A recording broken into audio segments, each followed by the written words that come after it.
5월 7일 CBS 김현정의 뉴스쇼에 출연한 더불어민주당 국회의원 우원식은 국회의장의 중립성에 관해 사선이라는 의정활동 기간과 그간 겪은 국회의장들을 통해 자신도 충분히 공부했으며 최근에 최상병 특검법 통과는 부끄러운 일이 아니라고 말했습니다. 이는 지난 5월 5일 MBN과 인터뷰를 가진 김진표 국회의장이 당적을 가지고 편파된 행정과 편파된 의장 역할을 하면 그 의장은 꼭두각시에 불과할 것이며 조금 더 공부하고 우리 의회의 역사를 보면 그런 소리 한 사람 스스로 부끄러워질 것이다 라는 발언에 대한 반박입니다. 최상병 특검법 통과에 있어 부끄러운 지점은 법안 통과라는 결과가 아닙니다. 그 과정에서 예정된 국회의장의 외교 순방을 마치 관광인 양 호도하고 비난해댄 저열함을 부끄러워해야 합니다. 김진표 의장의 순방은 믹타 국회의장 회의에서 차기 의장국 지위를 수여받기 위함이었으며 이에 따라 여야의 원내대표들과 상의해서 5월 국회 일정까지 조율한 상황이었습니다. 민주당의 친명 정치인과 스피커들은 여야가 합의한 의사 일정을 국회의장이 독단적으로 야당의 입법을 방해하고 있는 것처럼 정치 혐오에 편승해 여론몰이했습니다. 우원식은 자신도 공부해서 국회의장의 중립성을 잘 안다고 설파합니다. 하지만 최근의 발언들은 중립이 아니라 지극히 정파적입니다. 김현정의 뉴스쇼에 출연한 날 국회에서 가진 기자회견에서 우원식은 자신을 이재명의 사회개혁 가치 동반자로 규정했습니다. 대통령이 지지 여부와 상관없이 모든 국민의 권한 대행자인 것처럼 국회의장 또한 정치 진영과 상관없이 모든 국회의원의 중재자이어야 함에도 말입니다. 공부란 학습입니다. 학습은 말 그대로 배우고 익히는 것입니다. 학습은 배우고 익힌 것을 자신의 것으로 체화함으로써 완성됩니다. 우원식은 사선의 의정활동 동안 많은 것을 배우고 익혔겠지만 국회의장의 중립성이라는 국회의 근본 가치를 체화하지 못했습니다. 조금 더 공부하라는 김진표 국회의장의 지적은 그래서 타당합니다. 공부의 시작과 끝은 같습니다. 자신의 부족함을 직시하고 인정하는 겸허함입니다. 안녕하세요. 오늘은 5월 11일 토요일입니다. 저는 IBTV 블랙아웃 BC입니다. 네, 호구맨입니다. 우원식은 이게 선수가 제일 딸려가지고. 그렇죠. 이제 이번에 그 22대 되면 이제 5선이 되는 거죠. 네네. 선수도 딸리고 좀 이 양반이 그 지금 여기 보면 뭐라고 해야 되나? 뭐 사회개혁 가치 동반자. 이런 식으로 스스로를 규정을 했는데 이게 사실상 그거 아닙니까? 다른 후보들에 비해서 친명 색채가 약하잖아요. 우원식이 상대적으로. 아, 그렇죠. 네네. 그런데 이제 뭐 그런 와중에 뭐 나도 친명입니다라고 내세우기에는 뭔가 좀 부족하고 차별성이 없죠. 그렇죠. 호소력도 없고 딱히 예. 그동안 자기가 그렇게 막 친명 색깔을 확 드러낸 것도 아니라 가지고 그러니까 이런 식으로 이제 그래도 그쪽 지지는 받아야 되니까 이렇게 말을 만드는 것 같은데 근데 이렇게까지 언론 플레이를 할 필요가 있을까 싶은 게 사실 이거 국회의장 선거는 그냥 의원들끼리 하는 거잖아요. 네네. 그런데 이렇게까지 당원 눈치를 볼 필요가 있나 뭐 그런 생각도 들긴 합니다. 이게 지금 민주당의 현재 분위기를 뭐 반증해 주는 거라고 할 수 있지 않을까 싶습니다. 지금 일단은 민주당 지지자 층에서 여론조사상에서 나오는 걸 보면은 추미애가 거의 압도적이잖아요. 그렇죠. 추미애가 한 60% 이렇게. 진짜 그대로 가면 진짜로 최악일 것 같은데. 그런데 이제 언론이나 우리 당 새로운 미래 최성 대변인도 예전에 지난주 정도에 방송에 나가셔서 말씀을 하셨지만 조정식 쪽으로 되지 않겠냐. 조정식. 예. 지금까지 나온 발언 언론 인터뷰만 놓고 봤을 때는 그나마 제일 나은 게 정성호야. 아, 네네네네. 발언으로 보면 하는 소리로 보면은 뭔가 정성호 의원은 선을 뭔가 자신의 선이 있어. 그 선은 넘지 않으려고 하는 뭐 그런 말들을 은근히 언론에다 많이 한단 말이죠. 분명히 친명 좌장인 건 맞는데 네네. 그 좀 톤은 좀 달라요 확실히. 네. 그런 면이 있어가지고. 근데 추미애가 되면 진짜 최악이지. 그러니까 이 민주당 뭐 의원들의 분위기가 어느 쪽으로 흘러갈지는 모르겠더라고요. 네. 근데 이제 뭐 언론사 기자들도 완전히 근거 없는 뻥을 치는 게 아니라면은 뭐 민주당 안에서 조정식으로 갈 것이다. 조정식으로 좀 가고 싶은 분위기도 있지 않나 싶고요. 뭐 저는 그거는 당연하다고 생각을 해요. 왜냐하면은 이 추미애는 제어가 안 되잖아. 제어가 안 되기 때문에 이분이 꼭지 돌면은 그렇죠. 무슨 짓을 저질지 모르기 때문에 아니 대통령 그러니까 문재인 대통령님이 그 저기 뭐야 법무장관 임명했을 때 제어가 안 되는 그런 수준인데. 그렇죠. 국회의장 그럼 위에 아무도 없잖아 자기 위에. 아 그렇죠. 네. 진짜 그 당내에서는 이재명이고 저기 뭐야 국회의원 회관 가면은 추미애고 막 독재자가 네. 민주당 새 이재명이 독재자로 있고 저쪽 가면 추미애가 독재자로 있고. 그러니까 제가 이재명이 된다고 해도 네. 싫을 것 같더라고요. 그러니까 별로 제어가 안 될 것 네. 같아. 네. 그리고 어떻게 보면 자기 경쟁자잖아. 추미애는. 그리고 또 선수가 보니까 조정식이 선수가 제일 높더라고요. 조정식이 이번에 이제 6선 되나요? 예, 이번에 6선. 야, 그렇게 짬이 꽉 찬 사람이 이재명 따까리 짓을 하고 있단 말이야? 그렇습니다. 야, 진짜 배알도 없구나. 대단하다. 뭐 송영길은 뭐가 부족해서 자기 그 기반 다 팔아남기고. 아니 근데 그 송영길은 그 이제 짬으로 치면 좀 부족하잖아요. 아니 근데 이제 그러니까 선수로 하면 중간에 인천시장 하면서 뭐 그런 게 있어서 그렇지. 그렇긴 그래도 하다. 네. 이 정치 경력이나 그렇죠. 네. 이런 걸 다 따져보면 뭐 송영길도 그렇게까지 이재명한테 네. 잘 보여야 될 필요는 없는 사람인데 뭐 그렇게 했죠. 네. 우원식은 그 사실 우원식이 이렇게 저는 발끈한 것도 웃기는 게 이 전날 김진표 그러니까 월요일에 김진표 의장이 인터뷰에서 하신 요 말씀은 그 전까지의 발언으로 놓고 보면은 추미애 저격이 제일 가깝거든요. 네 맞습니다. 그러니까 우원식한테 직접 한 얘기도 아닌데 근데 이거를 김현정이 인터뷰를 하면서 굳이 이렇게 쌈을 붙인 그런 성격이 있어요. 이렇게 저기 뭐야 김진표 의장이 공부 좀 하라 그런 식으로 말했는데 어떻게 생각하냐 이렇게 얘기를 하니까 예. 우원식이 이런 식으로 답을 했는데 자기한테 직접적으로 하는 말도 아닌데 꼭 이런 식으로 공격적으로 답을 했어야 했을까 뭐 그런 생각은 좀 듭니다. 괜히 발끈해가지고 그리고 뭐 그 김진표 의장에 비하면 하여튼 모자란 것도 맞지. 우원식은 내가 낸 덱으로 여기서 막 그렇게 들이대고 발끈하고 그러나 이 공부의 끝은 확실히 그 겸손함 아니겠습니까? 솔직히 말해서 그 우원식 의원 같은 경우는 민평년이라고 자기가 이렇게 얘기하는 것도 부끄러워해야 하지 않을까 뭐 그런 생각도 들어요. 그러니까 저 뭐 알 수 없지만 네. 돌아가신 뭐 김근태 의장이 과연 지금의 그 이재명식의 정치에 대해서 동의할 것인가? 뭐 알 수는 없죠. 알 수는 없죠. 알 수는 없지만 그렇게까지 끌려다니지는 않지 않을까 이런 생각은 들거든요. 뭐 김근태 의장의 그 성격 그러니까 그 전성기 때 그 성격대로 가면은 들이받을 가능성이 들이받을 위치도 아니지. 훨씬 이재명보다 위에 위에 있는 위치니까 참 그렇죠. 이게 저기 공부의 끝이 겸함이라고 제가 이제 인트로글에 적긴 했는데 이거는 사실 뭐 공부의 끝은 겸해야 된다 그런 게 아니라 이건 그냥 자기가 그 배우다 보면 당연히 이렇게 되는 거 아니겠습니까 사실. 그렇죠. 뭔가를 공부한다는 게 하다 보면은 그 과정 속에서 나의 무지함을 자꾸만 인식하게 되는 게 그게 공부잖아요 사실. 네네. 그래서 공부하는 중간중간에 뭘 하나씩 새롭게 알게 되면은 그걸로 인해서 내가 레벨업 됐다 이것보다는 사실 내가 정말 쥐뿔도 모르고 나댔구나. 네. 그런 것들만 그런 것들을 자꾸 생각하게 되니까 이 하나의 어떤 공부의 한 단락을 맞췄을 때 그 시점에 됐을 때는 내가 이만큼 알기 때문에 내 대가리에 머리에 든 게 많아졌다 이게 아니라 야 내가 지금 겨우 내가 지금 이렇게 공부해서 이만큼 알게 됐는데 내가 모르는 영역이 훨씬 더 많겠구나. 그러니까 그만큼 시야가 넓어지니까 세상 무서운 걸 알게 되는 거죠 말하자면은.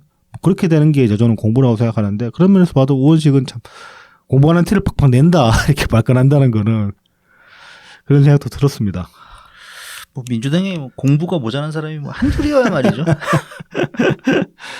뭐 우리도 이제 우리도 마찬가지고 뭐 청취하시는 분들도 다들 이제 이런 이제 어떤 뭐 배우면 끝이 없다 그러잖아요. 그것도 그냥 이제 그냥 좋은 말이라서 좋은 게 아니라 사실 다들 경험하셨을 거 아닙니까 그런 것들을. 뭔가를 배워보면은 배워볼수록 그 분야에 대한 깊이가 생기면 생길수록 내가 얼마나 멀었나라는 거를 깨닫게 되고 그리고 이 깊이라는 게 얼마나 어디까지 파고 들어갈 수 있는지 그 끝도 알 수 없다는 것도 알게 되는 거니까 뭐 그런 점에서라도 이제 그런 식의 어떤 경험을 그러니까 내가 난 항상 부족하다라는 걸 그런 걸 생각을 하게 되면은 그러니까 제가 이걸 인트로에 이런 말을 굳이 집어넣은 의미 중에 그런 것도 있어요. 사실 이것도 어떻게 보면은 사람들 개개인이 이런 그 생각을 창작을 하게 되면은 민주주의를 하기가 굉장히 수월해집니다. 네네. 이게 정말 좀 이게 저도 이제 자꾸 깔때기가 되어가는 것 같은데 뭔 소리를 해도 민주주의에 보탬이 된다 이런 식으로 자꾸 얘기를 하게 되는 것 같은데 근데 정말 생각해 보면 그렇거든요. 이런 것들은. 그래서 결국은 우리 스스로도 공부를 많이 해야 된다. 그렇습니다. 네. 네. 그래야지 다른 사람들한테 좀 관대해질 수 있고 스스로에게 엄격해질 수 있고 그러는 와중에 이제 꼽히는 게 민주주의다. 그렇죠. 자 이제 이제 김진표 의장님 이제 지금 순방 중이시잖아요. 네. 그래서 믹타 뭐야 이제 믹타 회의 방문차 가셨다 그러는데 그래서 믹타가 대체 뭐냐? 이걸 잠깐 좀 이야기를 해봅시다. 이게 이제 2001년이었나 골드만삭스 당시에 회장 누구였지? 짐 머신가 아무튼 이 사람이 이제 주창한 어떤 용어거든요 처음에. 아, 네네. 그래서 이제 당시에는 최초에 이걸 주창했을 때는 믹타가 아니었어. 그러니까 믹타가 뭐냐면은 멕시코, 인도네시아, 그다음에 대한민국, 코리아, 터키, 오스트레일리아에서 이제 요 다섯 나라의 앞글자를 따서 이제 믹타라고 부르는 거거든요. 멕시코의 M, 그다음에 인도네시아의 I, 코리아의 K, 그다음에 터키의 T, 오스트레일리아 A 그래가지고 이렇게 해서 믹타인데 2001년에 이제 이걸 골드만삭스 짐 머식 회장인가 그 사람이 처음 얘기했을 때는 믹타가 아니었어요. 믹이었어요. 믹. 호주가 네네. 빠졌었는데 호주가 이제 2013년인가 합류를 해가지고 믹타 연합체제가 완성이 됐어요. 이런 연합체제가 어떻게 생겨났나를 따져보면 또 이제 다른 하나의 연합체제를 얘기할 수 있는데 이게 브릭스입니다. 브릭스도 사실은 그 골드만삭스 짐 머식 이 양반이 2001년에 처음 또 만든 용어예요. 아. 브릭스도 또 공교롭게도 믹타처럼 마찬가지로 처음엔 브릭스가 아니었어. 여기도 브릭이었어. 브릭. 마지막에 S가 뭐지? 그래서 이제 그 브릭스는 B의 브라질, 그다음에 네. R의 러시아, 그다음에 I의 인도, 그다음에 C의 차이나, 네, 중국.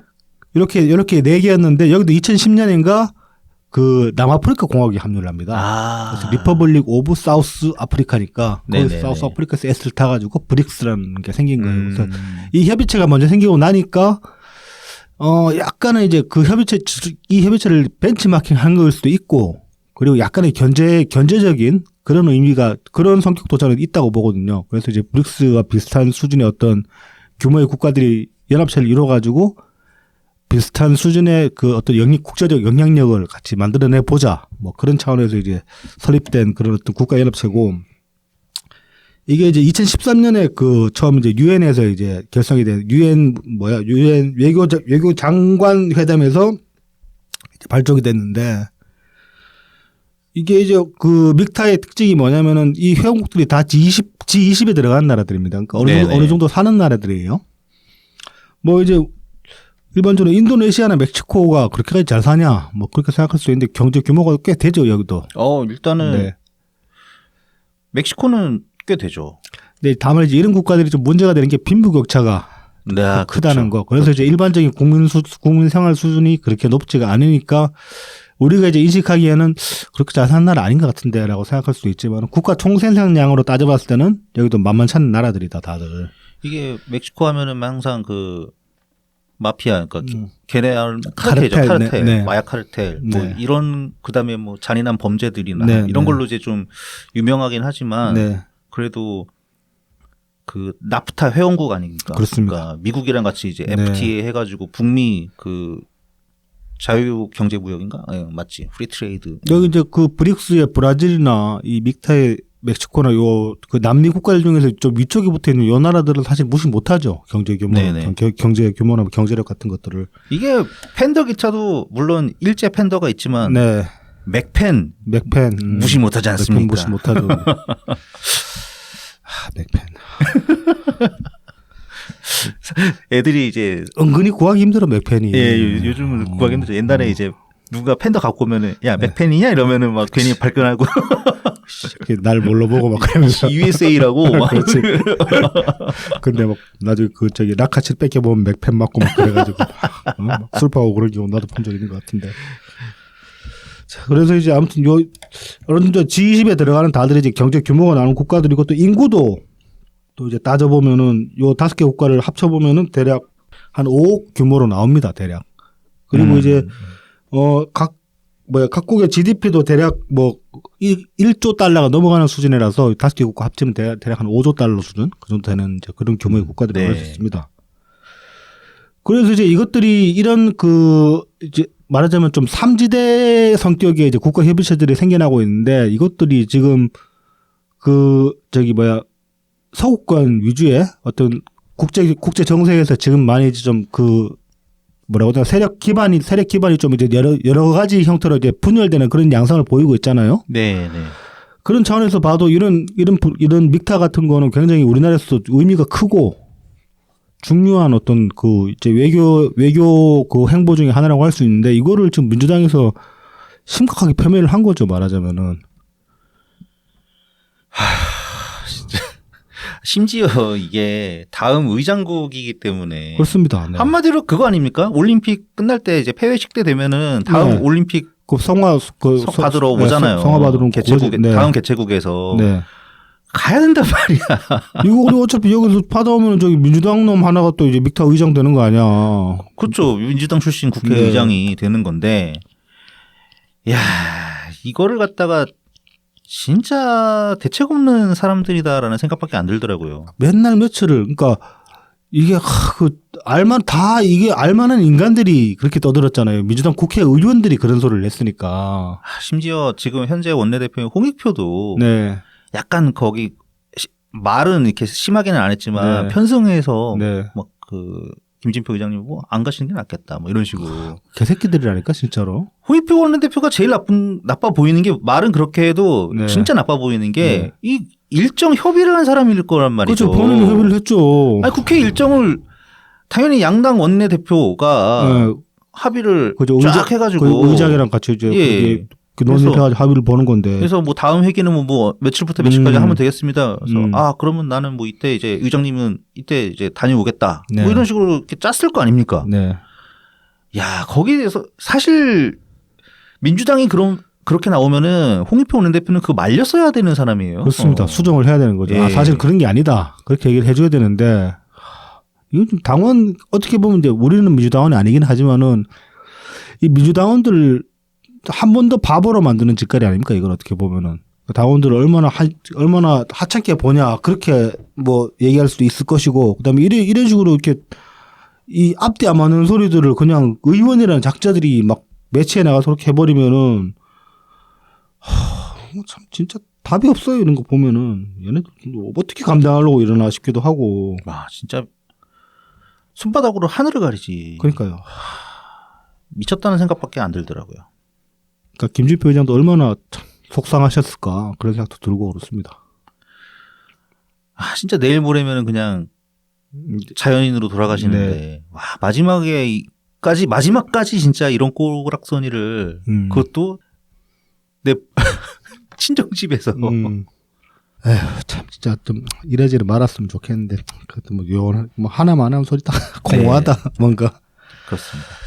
자, 이제 이재명이 5월 9일부터 15일까지 지금 이제 치료처 휴가 중이죠, 지금. 아, 예, 그러네요. 이런 보도가 떴습니다. 뭐 이제 서울대병원에 입원해가지고 치료를 받는다고 하는데 이게 그래서 처음에 이제 요 기사가 나왔을 때 대체 한 일주일 5월 9일에서 15일이니까 대략 6일이죠. 6일가 네. 뭐냐. 뭐하러 들어가냐 그래서 저는 처음에 포경수술 아니냐 뭐 그랬다가 이제 뭐 미용치료 아니냐 그래서 뭐 유방성형 하러 가는 거 아니냐 막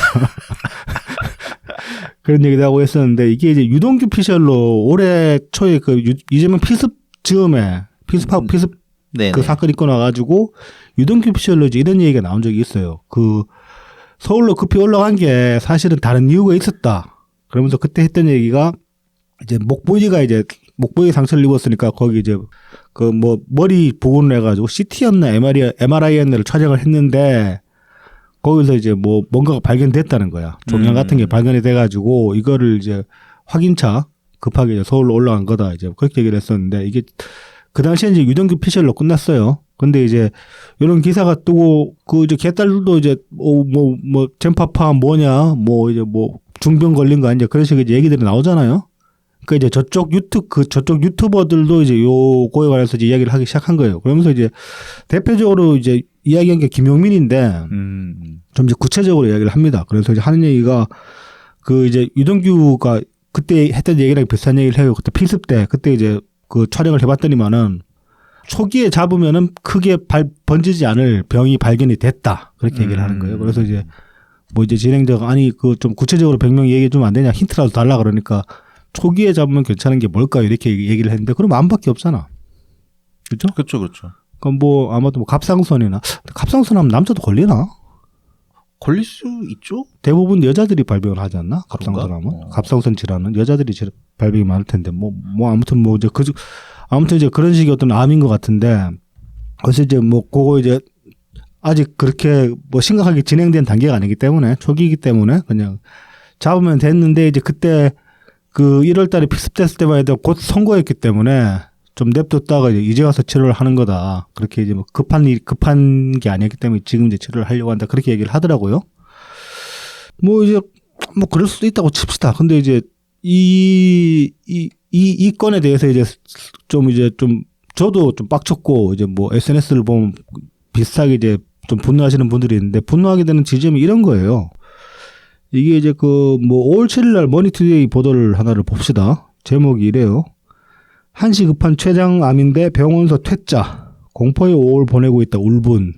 이게 이제 무슨 내용이냐면은 그 한국 암 환자 권익 협의회에서 이제 실태 조사를 한 게 있어요, 하나. 이걸 이제 그 산하단체인 한국 췌장암 환우회가 이제 자체 진행한 설문조사 결과 이 내용을 이제 보도한 기사인데 여기서 보면 이제 그렇습니다. 지금 이제 그 의사들 파업하고 있잖아요. 네. 대학병원 의사들. 그래가지고 그게 이제 실제 그 암 환자들의 어떤 그 지금 치료에 어떻게 영향을 미치고 있느냐 그걸 조사를 한 거예요.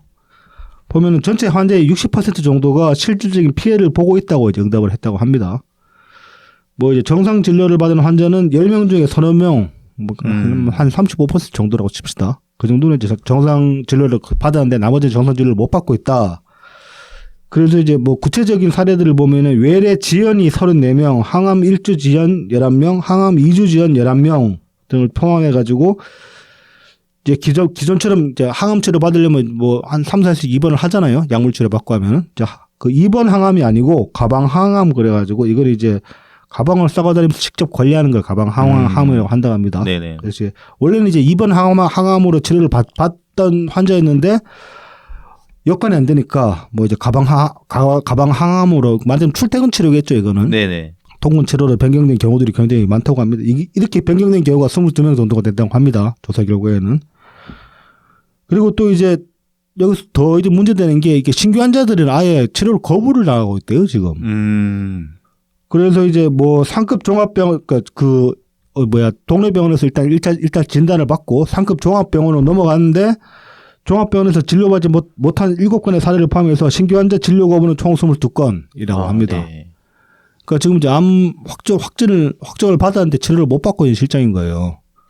그래서 이제 협의회 측에서는 이 조사를 가지고 어떻게 이야기를 하냐면은 지금 정부 측에서는 그 뭐 대체 자원들 투입하고 해가지고 지금 뭐 진료에 차질이 없다라고 그렇게 얘기를 하고 있는데 이 조사 결과에서 알 수 있듯이 신규 환자 혹은 응급 환자들은 제대로 좀 제때 치료를 못 받고 있는 상황이에요.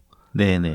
그러니까 이제 기존 환자들은 그러니까 그 덕분에 약간의 의료 캐파가 나오니까 그걸로 기존 환자들은 어느 정도 커버를 해주고 있다는 거야.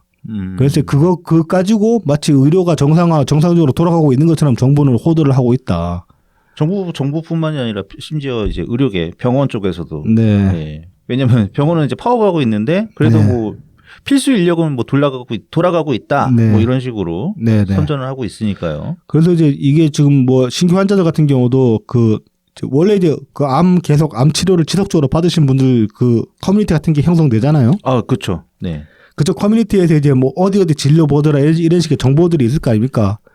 그 공유된 정보들을 공유된 정보들을 습득한 사람들만이 어느 정도 신규 환자로 치료를 겨우 찾아가가지고 받을 수 있는 상황이고 그런 정보에 밟지 못한 사람은 아예 치료도 못 받고 있는 상황이다. 그렇겠네요. 예. 뭐 그렇게 이야기를 합니다. 그래서 지금 이제 직접적으로 파업에 대해서 이렇게 이제 환자들이 피해를 보고 있는데 이재명은 뭐 백 좋으니까 권력이 있으니까 서울대병원 쭉 들어가가지고 일주일 입원해 있다 나온다 이렇게 되는 거야 지금. 그러니까 그 헬기 이송에 이어서 그렇습니다. 뭔가 또 다른 네. 특혜가 네. 벌어진 것 같아 보이는 그런 상황이네요. 와중에 민주당이 지금 그럼 이 의료 공복에 대해서 적극적으로 대응하고 있냐? 그것도 아니잖아요. 맞습니다. 그렇게 목소리 크게 내는 것 같지도 않고 오히려 여기에 대해서 제일 좋은 해법은 사실 지난 총선 때 그 연 대표님이 제시하신 그거였죠. 일단 중재안으로 제시하신 게 현행에서 이제 300명 정도 일단 정원을 늘리고 단계적으로 늘려나가는 방안을 제시를 하셨는데 뭐 그러면서 이제 그 의사들 뭐 추가되는 의사들을 이제 낙후된 지역에 의무적으로 얼마간 근무하는 그런 제도도 이제 그렇게 해서 이제 좀 그 지역 좀 낙후된 지역들의 이제 의료 공백 같은 것도 줄일 수 있는 그런 이제 방안도 제시를 하셨는데 민주당은 그런 구체적인 방안도 없고 여기에 대해서 크게 막 문제의식을 갖는 것 같지도 않아요. 지금 보면 선거 끝나고 나서는. 왜냐면은 민주당에서도 그러니까 의대생 증원에 대해서 그러니까 큰 방향에 대해서는 우리도 찬성한다. 뭐 이런 정도의 입장만 내보였기 때문에. 그렇죠. 예. 근데 당장에 의료 공백을 해소를 시켜야 되는데 어떻게든 중재안을 제시를 해가지고 그렇죠. 의사를 찾아가서 설득을 하고 해야 되는데 이 지금 제1당이라는 작자들이 그런 걸 아예 안 하고 있으니까. 맞습니다. 왜냐면은 자기네들은 뭐 손해볼 거 없다. 뭐 이런 거죠. 그렇죠. 좀 어차피 욕은 이제 정부가 먹을 테니까. 그리고 이재명식이면은 뭐 난 아프면 치료받을 수 있는데 이렇게 되는 거야. 그렇죠. 난 답답할 거 없다. 뭐 돈 없는 사람들 좀 뭐 그런 거야 뭐 내 할 바 아니다 이렇게 되는 거예요. 그 악의적으로 해석을 하면은. 그분들한테는 빨리 25만 원. 야, 암 환자분들한테 25만 원 주면 뭐 그걸 뭐 하라고? 뭐 진통제 사 먹어? 그러니까 말입니다. 참 이거 선거 끝나고 났더니만 얘네들 보면 또 배신 때리는 소리 같은 거 하는 게 또 대표적인 게 그런 게 있죠. 지금 그 원내대표 누구야? 박찬대. 박찬대. 신임 원내대표. 박찬대가 또 이상한 소리 했잖아요. 그 1주택에 한해서 종부세 아예 없애자고. 예. 야, 근데 이 새끼 2020년에는 그거랑 싹 반대되는 얘기를 했었거든요. 당연하죠. 그리고 이재명이 줄창 그동안에 얘기한 게 뭡니까? 그 종부세 같은 거를 뭐였지? 불로소득세라 그랬나? 횡재세 이런 식으로 얘기하면서 그 부동산에서 최대한 세금을 땡겨야지 기본소득 할 수 있다 그런 식으로까지 얘기를 했던 인간인데 지금 와서 1주택 종부세 없애자 그러는 거 저는 그렇게 봅니다. 지난 총선 때 걔 누구야? 왜 이렇게 요즘 이름이 생각이 나서 미치겠네. 늙어가지고 새마을금고에서 대출 받아가지고 그 아파트 산 인간 누구예요? 양문석. 네, 양문석 같은 걔도 한 30억짜리 아파트잖아. 이게 뭐 잠원인가 반포인가 하여튼. 네. 그 정도 쩌리가 그런 아파트에 살면 나머지 좀 반기 끼는 의원들은 안 봐도 뻔한 거 아니겠어요? 다들 종부세 대상일 거 아니야 그러면은. 그렇죠. 뭐 종부세 대상인 사람 은근히 많을걸요. 네. 뭐 1주택이라고 해도. 네, 그렇죠. 자기들 종부세 빼려고 좀 이러는 거 아니냐. 그런 얘기 나올만 한 거예요. 이러면은. 그래서 참 이런 인간들을 뭐가 좋다고 이 정도로 배신 때리면 성질 내야 되는 거 아니야 사실? 그러니까 그런 거는 이렇게 좀 잘 좀 생각을 해야 돼요. 그러니까 자산에 이제 붙이는 세금. 그러니까 보유세 같은 경우는 있어야 한다가 이제 거의 중론이거든요. 네네. 그러니까 우리나라에서는 이제 종합부동산세가 네네. 보유세에 해당되는 거죠. 네. 반면에 이제 양도소득세는 그럼 어떻게 할 것이냐. 근데 우리나라는 이제 크게 둘 다 높으면은 이제 이중과세가 돼버리니까. 이중과세까지는 아닌데 네. 이 집 가진 사람들이 너무 몰리는 거죠. 팔자니 양도소득세 이거 내려니까 아까워가지고. 그러니까 보유세만 걷던가 아니면은 보유세를 빼주던가. 그러니까 이제 그런 취지로 이제 뭐 어떻게 종부세를 그러니까 지금 이제 박찬대 주장처럼 종부세 네. 일가구 그러니까 1주택 종부세는 없애자 이런 식으로 주장하는 것도 타당할 수는 있어요. 근데 문제는 과거에 했던 불과 한 2-3년 전에 했던 얘기를 뒤집어 버린다는 게 이게 문제가 되는 거죠. 크게 뒤집었죠. 네. 그러니까 이게 완화까지는 뭐 논의해 볼 수는 있는데 네. 그래서 이제 지난 총선에서도 뭐 1주택 또는 이제 한 2주택 정도까지는 다주택자로 보지 말고 중과세에서 좀 빼주자. 이제 이런 얘기는 있었거든요. 네네. 근데 지금 이거는 그 1주택에 대해서 하겠다는 거는 보유세를 완전히 철회하겠다는 거나 마찬가지거든요. 네. 거의. 이거 이제 지금 민주당이 이율배반적이라고 생각하는 게 이제 이 박찬대가 이 주장을 하면서 나오는 얘기들이 보면 이제 문재인 정부 때 부동산 과세가 정부의 잘못으로 실패했다 이렇게 얘기를 하고 있어요 지금. 그러니까 이거는 뭐 이제 저희도 방송에서 과거에 말씀드린 적 있는 것 같은데 이게 대외적으로 보면은 문재인 정부의 실책이 맞죠. 근데 당 그 민주당 그러니까 민주당 정부 정권이라는 그 입장에서 보면 이건 민주당이 실패로 봐야 되는 게 거의 합당하잖아요. 근데 사실 과세에 있어서는 네. 이제 뭐 저는 그러니까 우리가 과세까지 딱 정확하게 찍어서 얘기를 하지는 않았던 것 같은데 부동산에 대해서 얘기할 때 투기 지역 같은 거 설정하거나 네, 뭐 이런데 네. 이제 그것만으로 이게 해결되는 게 아니었다라는 게 사실 더 정확한 거고요. 네. 그러니까 풍선 효과까지 어떻게 커버가 안 되니까. 네, 네. 그러니까 비싼데 묶어놓고 나니 이제 그 다음 지역, 뭐 그 다음 지역. 그렇죠. 하면서 이제 막 그 서울에 뭐 도봉, 노원, 막 그다음에 금천 막 이런 식으로 계속 확산이 되는 확산되는 거지. 거죠. 그래서 거기까지 이제 전부 막 10억대의 아파트가 돼버리는 골 때리는 상황이 발생했지. 네. 전부 이렇게 돈 띵겨가지고 그때 네.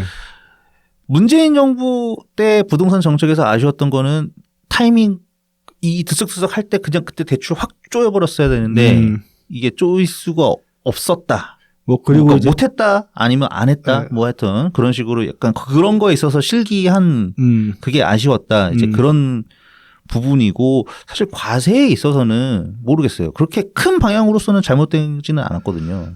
뭐 그리고 이제 그 부동산 실책 중에 이제 그 그거는 있었다. 박주민 뭐지? 그때 박주민이 낸 법이 뭐였지 그때 그 임대차 3법 중에 예. 이제 그 전세 2+2 네네. 예, 2년 다음에 2년 자동 연장까지 되게 예.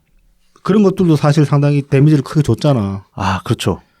그러니까 이제 전반적으로 보면 이거는 문재인 정부가 잘못했다. 그러니까 민주당 입장에서는 문재인 정부가 잘못했다라고 말할 수 있는 처지는 아니라는 거죠. 제가 절대 보면은. 아니죠. 근데 네. 이거 뻔뻔하게 이런 식으로 얘기를 하면서 종부세 없애야 된다 이렇게 얘기를 하니까 이것도 참 사실 이것도 포퓰리즘이거든요. 네. 예. 이거 그러니까 타이밍 좋게 들고 나왔다고 해야 되나? 하여튼 얍삽하게 네. 그러니까 자신들의 어떤 정체성마저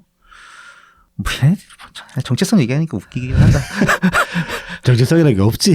없죠. 예. 예. 어떻게 보면 얘들이 제일 그 중도가 어떻게 보면 중도 같아 보여. 기본소득타령 연락이 하는데 뭐 기본소득이라고 던져놓고는 하는 짓들은 보면 또 연락이 이율배반적이야. 아니 근데 이제 중심을 잘 지켜가서 이제 뭔가 합리적인 방향으로 흘러가는 그런 네. 중도가 아니고 얘네들은 그냥 플러스 마이너스 제로의 광폭 행보 그리고 자기 유불리에 따라서 움직인 것 같다는 느낌을 자꾸 지울 수가 없다는 거죠. 정확하죠. 뭐 자신들의 정치적 유불리에 따라서 움직이는 거죠. 뭐 이제 그 5월 1일 날 기본소득당에서 이제 공고를 하는데 했잖아요. 네네네. 그래픽 웹 뭐 이제 그래픽 관련 경력자를 그래픽 관련 이제 인재를 한 명 뽑는다 그랬는데 이게 이제 문제가 되는 게 이게 신입이 아니에요. 일단 꼭 경력자 경력 무관이라고 했어요. 그 공고에 보면은 그래가지고 이제 월급 210만 원 준다. 식비 20만 원 추가로 주고 그 다음에 보너스는 50만 원씩 1년에 2번 주겠다. 그 뭐야 추석이랑 네네. 설날 때 그렇게 해서 공고를 냈는데 굉장히 바라는 게 많습니다. 웹 디자인부터 해가지고 뭐 출력물 감수도 할 수 있어야 되고 그 다음에 동영상 편집 같은 것도 가능해야 되고 이것저것 다 해야 되는 거야. 컴퓨터 거의 엑셀 그러니까 컴퓨터로 계산하고 문서 짜는 거 위에 그래픽이나 영상 관리하는 건 다 할 수 있는 사람을 지금 뽑겠다는 한 명 찾는다는 거야. 야, 이거 말로만 듣던 조소 기업이 여기 있었네. 네.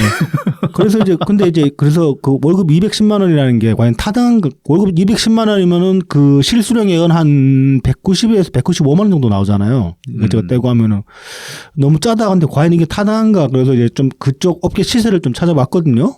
그랬더니면은 초임이라면은 그러니까 신입을 뽑는다고 가정을 하면은 네네. 말이 안 되는 아주 말이 안 되는 금액은 아니긴 해요. 근데 기본소득당에서 찾는 사람은 신입이 아닌 거죠. 그러니까 경력 무관이라고 했는데 경력자 우대라고 박아놨으면 사실상 경력자를 뽑겠다는 얘기잖아요. 그렇죠.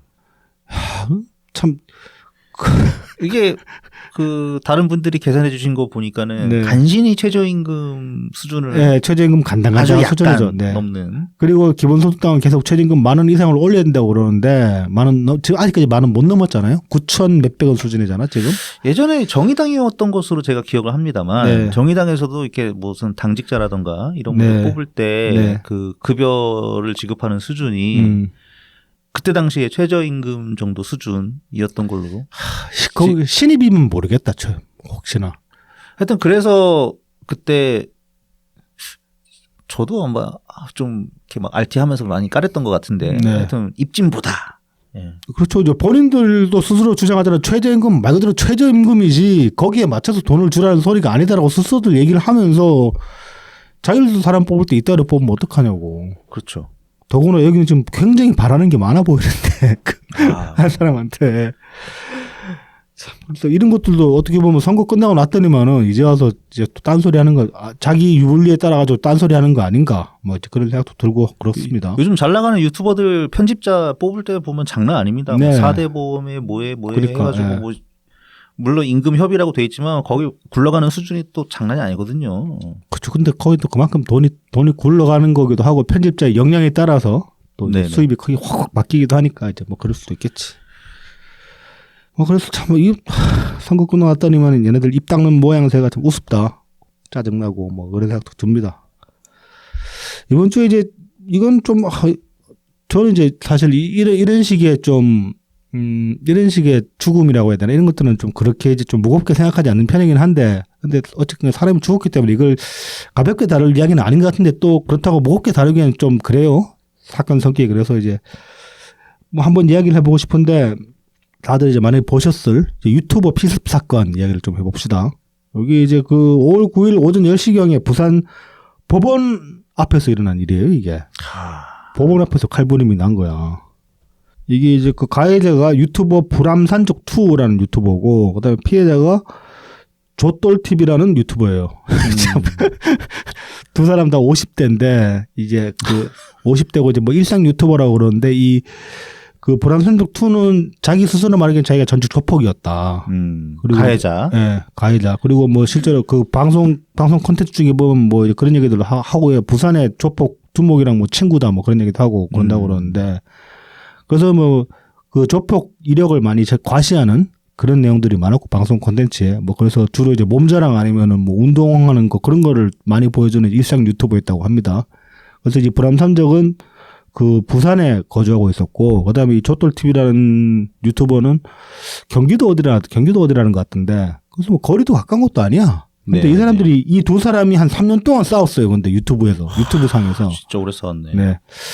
뭐 그래서 이제 그 서로 이제 인신 공격을 계속 해야 된 거예요, 그동안에. 네네. 근데 이제 이 가해자 측이 이제 뭐 해명하는 거는 그렇습니다. 이 가해자가 이제 그 사실혼 관계인 여친이 있었어요. 근데 이 조똘TV라는 이 유튜버가 이 여친을 욕하면서 공격을 했다는 거예요, 자기를. 그 때문에 정말로 감정이 심하게 상해버렸다. 그러면서 진짜로 싸움이 나게 됐다. 그렇게 주장을 하고 있고, 그 다음에 사망한 피해자 측은 이제 상전에 이제 이 대립 상황에서 이야기를 했던 게, 이 가해자 측이 계속 자기를 허위 사실이랑 조작하고 허위 사실로 이제 음해를 하고, 그 와중에 금전도 편취를 해갔다. 그래서 자기는 뭐 가만히 못 있는다. 그런 식으로 얘기를 했다는 거예요. 그래서 이제 아무튼 이런 식으로 대립 관계가 이어지다가 작년에 결국 이제 계속 이제 서로 욕을 하니까 상호 비방 관계니까 서로 상대방을 고소를 했어요. 네네. 이 영상들이 많으니까 뭐 증거 딸 건 많잖아. 서로 고소를 한 상태로 고소절이 이어지다가 올해 2월 달에 이 고소 관련해 가지고 이제 부산 경찰서에서 이제 이 가해자 피해자들이 만났는데, 여기서 가해자가 한번 피해자를 두둑이 팼어요. 경찰서에서 만나가지고. 네네. 그래서 이제 이걸로 또 폭행죄가 이제 추가가 된 거야. 그래서 이 범행 날은 이제 5월 9일 날은 그 이 폭행죄 관련해서 이제 그 재판이 있던 날이었어요. 네네. 그래서 가해자는 이제 가해자는 피고로 재판에 출석을 해야 되는 상황이었고 그다음에 피해자 같은 경우는 출석을 할 필요는 없었는데 재판을 참관하러 간다고 미리 얘기를 한 거야. 그래서 이제 경기도에서 부산으로 내려간다고 그렇게 얘기를 했던 상태고 요 범행 당일 날은 자기가 이제 부산 법원까지 가는 동안을 계속 이제 그 라이브를 하면서 내려갔던 거예요. 네네. 근데 이제 가해자는 이 피해자가 부산에 내린다는 정보를 입수를 하고 그래서 전날 이제 범행을 준비를 한 거예요. 어디 동네 마트 가가지고 35cm짜리 시카를 샀다고 합니다. 그러고 이제 범행 당일 날은 라이브를 하니까 라이브를 자기도 유튜브를 보면서 위치가 파악됐잖아요. 라이브를 보고 있으면은. 네네. 그래가지고 이제 렌트카를 한 대 빌려가지고 급하게 이제 그 동선을 따라 움직였다고 해요. 그래가지고 그 법원 앞에서 오전 10시경에 라이브 보면서 계속 따라가가지고 이 피해자를 등 뒤에서 급습을 해가지고 등 뒤에서 이제 칼로 찔러가지고 1시간 정도 만에 죽었다고 하니까 범행 발생하고 네. 이거 한 방에 절명시킨 거나 마찬가지죠. 근데 이거는 그래서 이제 이 가해자가 전직 조폭이었다는 건 어느 정도 신빙성이 있어 보여요. 칼질 해본 인간이니까 사람을 이렇게 칼로 찔러가지고 죽일 수 있지. 우리 같은 사람은 아무리 원한 관계가 깊어도 일단 칼 쥐어줘도 사람 찌르지도 못하고 찌른다고 해도 이렇게 사람 또 쉽게 죽일 수 있는 건 아니거든요. 그래서 이제 이렇게 된 내용인데 이 가해자 같은 경우는 요거 이렇게 하고 나서 급하게 도주를 했어요. 그래서 1시간 뒤 정도에 이제 검거가 됐는데 도주하고 나서 또 이제 라이브를 켰다. 미친놈이네. 시청자들한테 뭐 자기 이제 떠나간다고 뭐 그동안 고마웠다 있다는 소리 하고 있고. 가기 전에 마지막으로 슈퍼챗 땡기고 가려고? 몰라. 참. 그런데 이제 뭐 우리가 우리 입장에서 좀 특이할 만한 점은 이 가해자의 그 유튜브 가해자 유튜브 채널 들어가서 이제 구독 목록을 살펴보면은 이재명 TV가 떠요. 열린 공감도 뜬다는 얘기가 있는데 열린 공감 뜬지는 확인을 못했고 지금은 이제 계정이 닫혀버려가지고 확인할 방법도 없고. 네네. 근데 이재명 TV 뜬 거는 캡처로 많이 나돌아가지고 확인이 됩니다. 그래서 이제 뭐 이재명 TV 구독하면 이재명 지지자로 봐야 될까? 높은 확률이 굉장히 높겠죠. 뭐 최소한 이제 이재명 네. TV 구독자라고 말을 할 수 있는 거잖아. 네, 구독자는 확실한 네. 거. 그건 아예 담백한 네. 팩트고. 이재명 TV 구독자 중엔 참 이렇게 무서운 사람도 있구나. 정말 조폭이 있구나라는 거를 뭐 확인할 수 있는 그런 사건이었다고 할 수 있겠습니다. 참 이 유튜브라는 게 참 뭔지 이런 사람들도 이 불암선적이 구독자가 9,000명이 넘더라고. 조돌 TV도 4,500명이고. 아, 현타가 오네요. 예, 이 아재들 브이로그라고 이상한 거 찍어가지고 맨날 자기들 뭐 쓸데없는 짓 한 거 그런 거 찍어가지고 올리는데도 이렇게 구독자가 나오는데 분발합시다. 뭐 우리보다 뭐 이 사람들은 라이브도 하고. 뭐 그렇긴 하다. 영상도 많이 올렸겠죠. 뭐. 그렇죠. 우리는 사운드 올리니까 그런 것도 있긴 하다. 예. 근데 사운드 올리라도 뭐 잘 나온 데는 잘 나오던데. 아무튼 분발합시다. 네, 그래서 시간이 많이 지났네요. 네. 단신은 여기까지 다뤄보고요. 저희를 도와주신 고마운 분들 소개해드리고 본 내용으로 들어가겠습니다.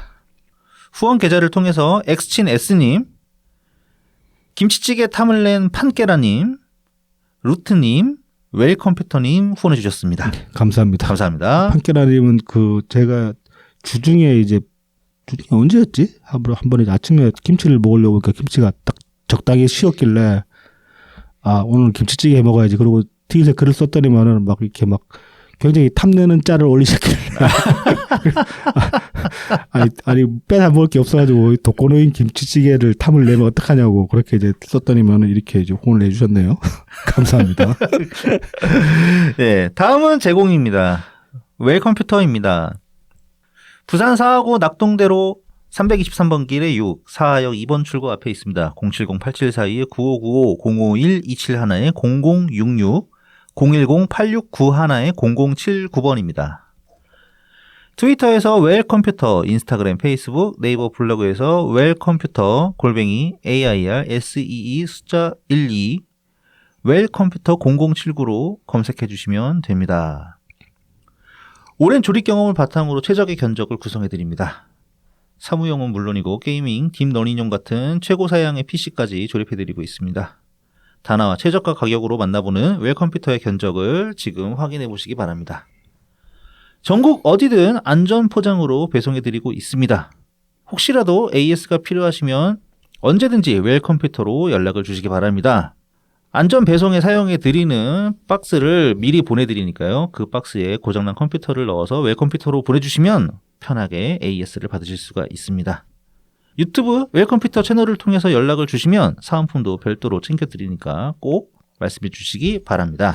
웰컴퓨터가 이제 가정의 달을 맞이해가지고 사은 행사를 진행하고 있지 않습니까? 네네. 그래서 이제 아주 저렴한 가격에 5대 이제 그 PC 풀 세트를 이제 내놨는데 지금 4대가 나간 상태입니다. 오, 네네. 사은 행사 한 대밖에 안 남았으니까 혹시나 이제 적당한 가격에 적당한 성능에 적당하다고 하지만 꽤 고성능이거든요. 지금 사은 행사에 나온 게.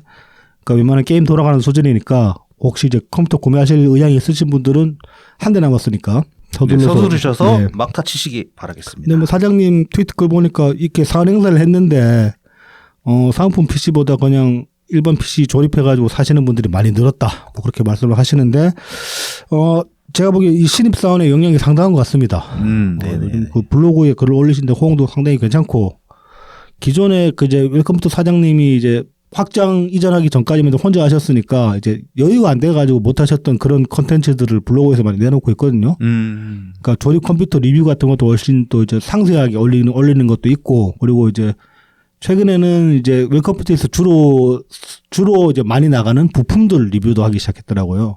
그래서 뭐 케이스나 파워 서플라이 같은 거 리뷰도 하고 있는데 블로그 한 번씩 가보시면은 꽤 읽을 만한 글들이 있습니다. 뭐 저도 이제 틈나는 데로 가가지고 이제 뭐 뻘풀이라도 하나씩 달고 있는데 웰컴퓨터 블로그도 많이들 이제 찾아주시면 좋을 것 같습니다. 네. 다음은 달품은 농장입니다. 트위터 달품은 농장 @ DALPUMEUN 인스타그램 달품은 농장 _ 농사짓는 문파 _ DALPUM 숫자 1입니다. 진한 풍미의 청란 청개육부터 친환경 우렁이쌀, 고춧가루, 참기름, 들기름, 서리태콩, 찰 옥수수까지 판매하고 있습니다. 네, 건강한 우리 농산물로 건강한 밥상을 준비하시기 바랍니다. 마지막으로 라만까까입니다. 네이버 스마트 스토어에서 라만까까를 검색해 주세요. 머랭쿠키, 오란땅, 마들렌, 곡물쿠키, 구운 찰떡, 호두강정, 에그타르트가 준비되어 있습니다. 많은 성원 부탁드립니다. 네. 자, 이제 이번 주에 지난주에 잠깐 짚고 넘어갔었는데 이제 그 민주당 당선인 김동완 네. 이 학폭 논란이 이제 좀 더 과열되는 양상으로 이제 치닫고 있어요. 이번 주 들어가지고. 지난주 이제 그렇게 그 MBN 보도가 나와가지고 김동완 측에서는 적극적으로 부인을 했고, 그때 이번 주 들어가지고 이제 MBN을 고발을 하겠다. 그리고 실제로 고발을 했어요. 지금 고소를 한 상태예요, 지금. 그 이제 보면 5월 8일 날 이제 고소를 했는데, 뭐 이제 5월 2일자 이제 MBN 보도가 허위라고 이제 그렇게 주장을 하고 있습니다. 그러면서 뭐, 구체적인 내용들이 뭐 그런 것들 동창을 앞이 안 보일 정도로 폭행했다, 돈을 갈취했다, 포크로 찔렀다 같은 그런 내용들이 다 허위다 이렇게 주장을 하고 있고 이제 그거에 대한 근거로서 지금 이제 김동완가 내세운 게 그 인터뷰한 동창이 이제 총 5명이었거든요. MBN. 네네. 근데 그 중에 한 명의 그 사실 확인서를 이제 제시를 했어요. MBN 기자가 이제 강요해가지고 허위 사실로 인터뷰를 했다 그렇게 쓴 자필 이제 확인서를 이제 제시를 했고, 그리고 또 이제 이 확인서를 낸 동일인인지 아니면 다른 사람인지는 모르겠는데, MBN 기자가 이제 보낸 문자도 공개를 했습니다. 근데 이 문자 내용 중에 이제 그런 게 있어요. 보면은, 김동완을 이제 끌어내겠다. 저거 몹쓸 인간이다. 저거 국회의원 되면 안 될 만한 인간이다. 내가 어떻게든 끌어내리겠다. 그런 식의 내용을 기자가 이제 문자로 보낸 게 있어요. 이것도 뭐 조작한 게 아니면 사실이겠지. 이제 그런 내용의 문자도 공개를 했어요. 자, 뭐, 그래서 이제 뭐, 이런 식의 이제 그 김동완 측에서 고소가 있었고, 이 다음날 MBN에서 반박 성격의 이제 그 보도가 추가가 됐는데, 이게 이제 좀, 구체성이 좀 더 더해졌습니다. 그동안에는 MBN 측에서 이제 이 고소가 나가지고 어떤 식의 입장이 있었냐면은, 그 증언자들을 보호를 해야 되니까. 네네. 그래서 이제 구체성을 좀 더 배제한 그런 식의 이제 보도들을 냈었다고 그렇게 얘기를 했었는데 5월 9일 날은 육성이 나왔어요, 처음으로. 육성이 그대로 나와가지고 이 5월 9일자에 나온 분은 이제 추가로 이제 증언을 한 사람인데 그동안 5명이었고 이제 1명 추가돼서 지금 총 6명이 이제 증언을 한 상태인데 이 마지막 6번째 증언자는 본인 주장에 따르면은 그 고등학교 때 김동완 옆자리에 앉았던 사람이다. 자기가. 네. 그렇게 얘기를 합니다. 그러면서 이제 이 인터뷰 내용을 보면은 그 피해자, 그러니까 증언자 중에 그 증언자 2로 이제 통칭되는데 이 피해자가 학창 시절에 이제 괴롭히는 거를 처음엔 자기들은 몰랐다. 그때 다들 같이 어울리는 사이였는데 잘 몰랐는데 야, 그 동아가 괴롭히는 거 왜 우리한테 얘기 안 했냐? 얘기했으면 우리가 네 편 들어줬을 텐데 그렇게 이제 타박을 하기도 했다고 합니다. 고등학교 시절에. 그래서 뭐 왜 이렇게 겁먹고 그렇게 쫄아 있었냐? 그렇게 타박을 하기도 했다고 하고 그 다음에 지금 이제 김동아가 그 고소한다고 함령에 이제 그 사실 확인서 내고 했잖아요. 네네. 이게 이제 김동아의 강압에 의한 거라고 그렇게 얘기를 하는 겁니다. 아. 그래서 하는 얘기가 옛날 80년대 정치 깡패들이 하는 짓 그대로 하면서 피해자 찾아가서 겁박하고 그런 적 없다. 난 몰라라. 그렇게 이제 얘기를 했다고 주장을 합니다. 그러면서 이제 그런 식으로 그런 식으로 행동한 애가 무슨 정치를 하려고 하냐, 뭐 정의를 운운할 수 있냐 이렇게 비판을 합니다.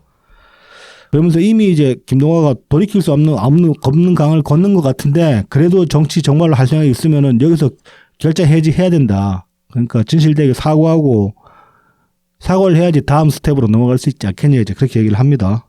그러면서 이제 이거는 정치적인 내용도 아니고 이 사안 자체가 정치적인 내용이 아니니까 그 정치적 수단으로 끌고 가지 마라. 그렇게 이제 얘기를 합니다. 그렇죠. 이 김동아 당선인이 이 증언한 MBN에다가 이제 제보를 한 사람들이 정치적 성향이 네. 국민의힘 쪽이라서 그런 거다. 네, 그런 식으로 얘기를 했죠. 뭐 이러니까 뭐 정진상 변호도 하고 그런 거겠죠. 지금 이 김동아가 이제 고소를 했잖아요. 지금 이제 김동아 그 법률 대리론 나온 게 또 그 대장동 때 같이 변호했던 인간이라고 하더라고요. 아, 네, 뭐 조성인가, 네, 뭐 조상호인가. 네, 조상호가 뭐 참 짬짬이 잘해줘, 지들끼리. 네, 네. 이거 근데 이런 식으로 뭐든 간에 얘네들은 지금 특히 이제 친명 쪽에 붙은 애들은 다 자기한테 뭔가 걸리면 다 정치적인 거라고 그렇게 지금 얘기를 하고 그동안에도 그래왔잖아요. 뭐 마치 뭐 이명박이라도 된 것처럼 뭐 음모다. 음모고 다 뭐 어떤 그 여러분 이거 다 거짓말인가 싶어. 송영길도 뭐 그런 식으로 뭐 정치 검찰의 공작이다 뭐 그렇게 얘기를 하고 김남국도 그렇게 얘기 안 했었나? 김남국은 그렇게 얘기 안 했었나? 김남국은 기억이 안 나네요. 비트코인 가지고는 그러지 않았던 것 같은데. 요즘 이제 김남국이 이제 이번에 출마를 못 했잖아요. 네네. 그러니까 이제 다시 슬슬 또 이제 백수되면 안 되니까 지금 방송에 나오는 것 같더라고. 아. JTBC 그 여의도 뭐더라? 그 유튜브에서 하는 콘텐츠 하나 있잖아요. 네네네. 아무튼 거기에 그 나와가지고 깝죽대기 시작하는 것 같은데. 에휴. 아니 김남국은 돈 많잖아. 남국이는 그냥 코인팔이 유튜브 하면은 떼돈 벌 것 같은데. 코인 리딩방 뭐 이런 거 만들어가지고. 코인 리딩방 해가지고 그 사람들 추정자들 좀 모으고. 그렇죠. 코인 정보도 주면서 슬쩍슬쩍 이재명 영업하면 얼마나 확장성이 생기겠어. 아니 뭐 국회의원 세비 우습게 넘길 텐데. 아니 뭐 돈은 돈대로 벌고 정치력도 거기서 더 확보할 수 있지 않을까? 지지자들 끌어모아가지고. 에휴, 참. 말해 못하나 이런 거. 네네. 갑갑하다. 예, 다음 소식 전해드리겠습니다. 다음 소식은 이것 좀 이제 사실관계를 짚어볼 필요가 있는 것 같아가지고. 네네. 이제 민주당에서 김용 전 경기도 대변인이 보석으로 풀려났고요. 그 다음에 윤석열 대통령의 장모죠 최은순 씨가 가석방으로 이제 곧 조만간 나온다고 하는 소식입니다. 형기 2달 남았는데 왜 계속 가석방 심사를 받다가 결국 이렇게 나오나 몰라. 뭐 그냥 평범하게만 바라보면 뭐 이 양반 이제 나이가 있다고 있으실 거고 또 뭐 이대 나온 여자라도 되시는지 이 창살 안에 있는 게 영 불편해서 하루라도 빨리 나올 수도 나오고 싶기도 하겠죠. 그럴 수도 있죠. 뭐 진짜 군 생활을 생각해 보면은 저녁 하루라도 바라보면 얼마나 좋았어. 아 그렇죠, 그렇죠. 이게 근데 이제 공교롭게도 이제 김용 보석 날짜랑 이 최은순 씨 가석방 날짜가 같았어요. 5월 8일로 발표가. 네. 그래서 김용이 오전 한 점심 때쯤에 발표가 됐고 최은순 씨가 오후에 발표가 돼가지고. 당일날 이제 이런저런 이야기들이 많았습니다. 이제 김영희 오전에 그 보석으로 나오니까 이거 혹시 최은순 가석방 되는 거 아니냐라고 이제 농담 삼아 말씀하시는 분들이 있었는데 오후에 정말 그런 일이 벌어지니까 이게 또 연결되지 않습니까? 바로 그쵸. 이제 얼마 전에 이제 윤석열 대통령과 이재명이 두 사람이 만남이 있었거든요. 그렇죠. 이제 4월 말에 이제 그 네. 영수회담을 하면서 굉장히 뭔가 좀 이제 분위기가 달달한 분위기 같은 그런 말들이 이제 뭐 회담 전으로 해가지고 많이 나왔었죠. 네네. 그러면서 뭐 이제 뭐 저기 뭐야 비선 실세들이 사실은 뭐 이렇게 그 만남을 주선을 하면서 뭐 아젠다를 뭐 어떻게 설정했네 그런 식의 뒷이야기도 많고 그랬는데 아무튼 뭐 이재명도 공식사들은 어쨌든 간에 이제 비판적인 얘기를 안 했어요. 그때는 보면은 뭐 윤석열 정권의 성공을 진심으로 바란다 그러면서 뭐 협력하겠다. 그리고 뭐 윤석열 측에서는 또 그런 말을 했다고 하는데 또 부정을 하긴 하는데 뭐 이재명 마음에 안 드는 총리 안 쓸 테니까 총리 좀 추천해 달라 뭐 그런 식으로 얘기를 했다고 하고 그렇다고 하는데 어디까지가 사실인지는 알 수 없지만 아무튼 최소한 그 총선 때 서슬퍼렇게 탄핵하겠다 그랬던 태도와는 상당히 이제 상반되는 그런 태도로 보인 건 분명하죠. 그러니까 빨리 25만 원 내놔라. 뭐. 얘네들은 뭐 원래 기승전 전 국민 25만 원 25만 뭐 원 이야기는 거니까. 좀 이따 합시다. 짜증나. 이번 주 사실 그 때문에 많이 짜증이 난 상태인데. 그래서 아무튼 이제 그런 식의 어떤 좀 둘이 저거 짬짬이 하는 거 아니냐. 적대적 공생에서 그냥 공생된 거 아니냐. 이제 그런 얘기들이 나는 와중에 갑자기 5월 8일 날 이렇게 오전에는 이재명 사람, 오후에는 윤석열 장모 이렇게 둘 다 빵에서 휙 나와버리니까 이거 둘이 사법거리 한 거 아니냐. 이제 이런 얘기들이 나왔어요. 그런데 좀 이제 엄밀하게 따져보면은 그렇게 볼 건 아닌 것 같다. 뭐 이제 그런 얘기죠. 일단 기본적으로 가석방은 이제 행정부에서 하는 거죠. 법무부에서 이제 뭐 가석방 교도행정국인가 뭐 거기서 하는 거죠. 가석방 심사위원회인가 이렇게 해가지고 거기서 도장 받아가지고 가석방을 하는 거고 보석 같은 경우는 이제 똑같죠. 그러니까 뭐 구속이나 이런 거랑 똑같이 뭐. 최종 판결은 이제 법원에서. 그러니까 이제 하나는 사법부 소관이고 하나는 행정부 소관인데 행정부 소관은 사실 정부에서 영향력을 끼치려면 끼칠 수도 있겠죠. 뭐 이제 실제로는 그렇게 하면 안 되겠지만은. 근데 이제 사법부 같은 경우는 사실상 법원 판단에 정부가 직접 개입하기는 힘든 면이 있고 그러니까 그런 관점으로 봐도 이거 짬짬이라고 보기엔 좀 무리가 있지 않냐라고 할 수도 있고. 네네. 그리고 이제 김용 가석방에 관해서 김용 보석에 관해서는 좀 이제 엄밀하게 따져보면은 좀 충분히 타당할 만한 구석이 있다. 그렇게 이제 생각을 할 수가 있는 겁니다. 이거 관련해 가지고 이제 마침 또 이제 장덕준 비대위원님이 5월 10일 날 이제 SNS에 정리를 해주신 게 있어요. 네.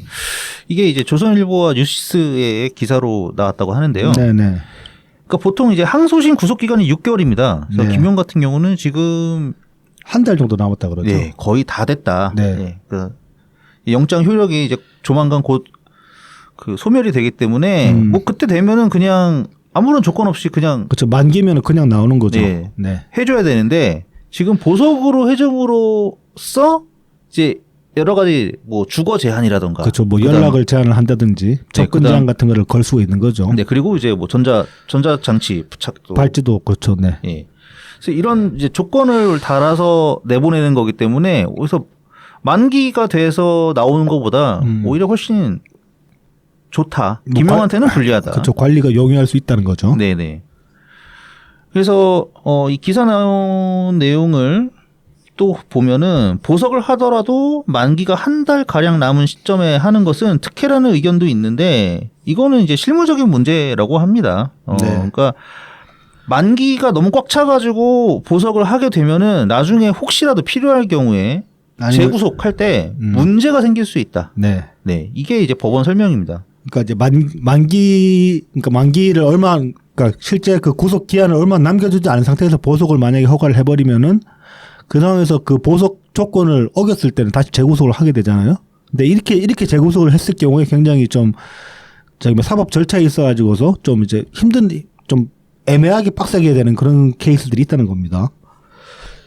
이게 이제 보석 조건을 위반하면 보석이 취소돼서 구속이 다시 재구속이 되는데 이 경우에는 원래 이제 만기일까지 남은 기간 안에 선고를 해야 된다고 합니다. 그래서 지금 이제 만약 한 달 정도 남은 상태에서 지금 보석을 줬기 때문에 이 상황에서 김용이 밖에서 뭐 싸다로 다니고 뭐 발찌 차고 다니면서 이상한 짓 하다가 다시 걸려가지고 구속이 된다. 그러면은 지금 이제 2심이죠. 김용이 지금 걸린 게.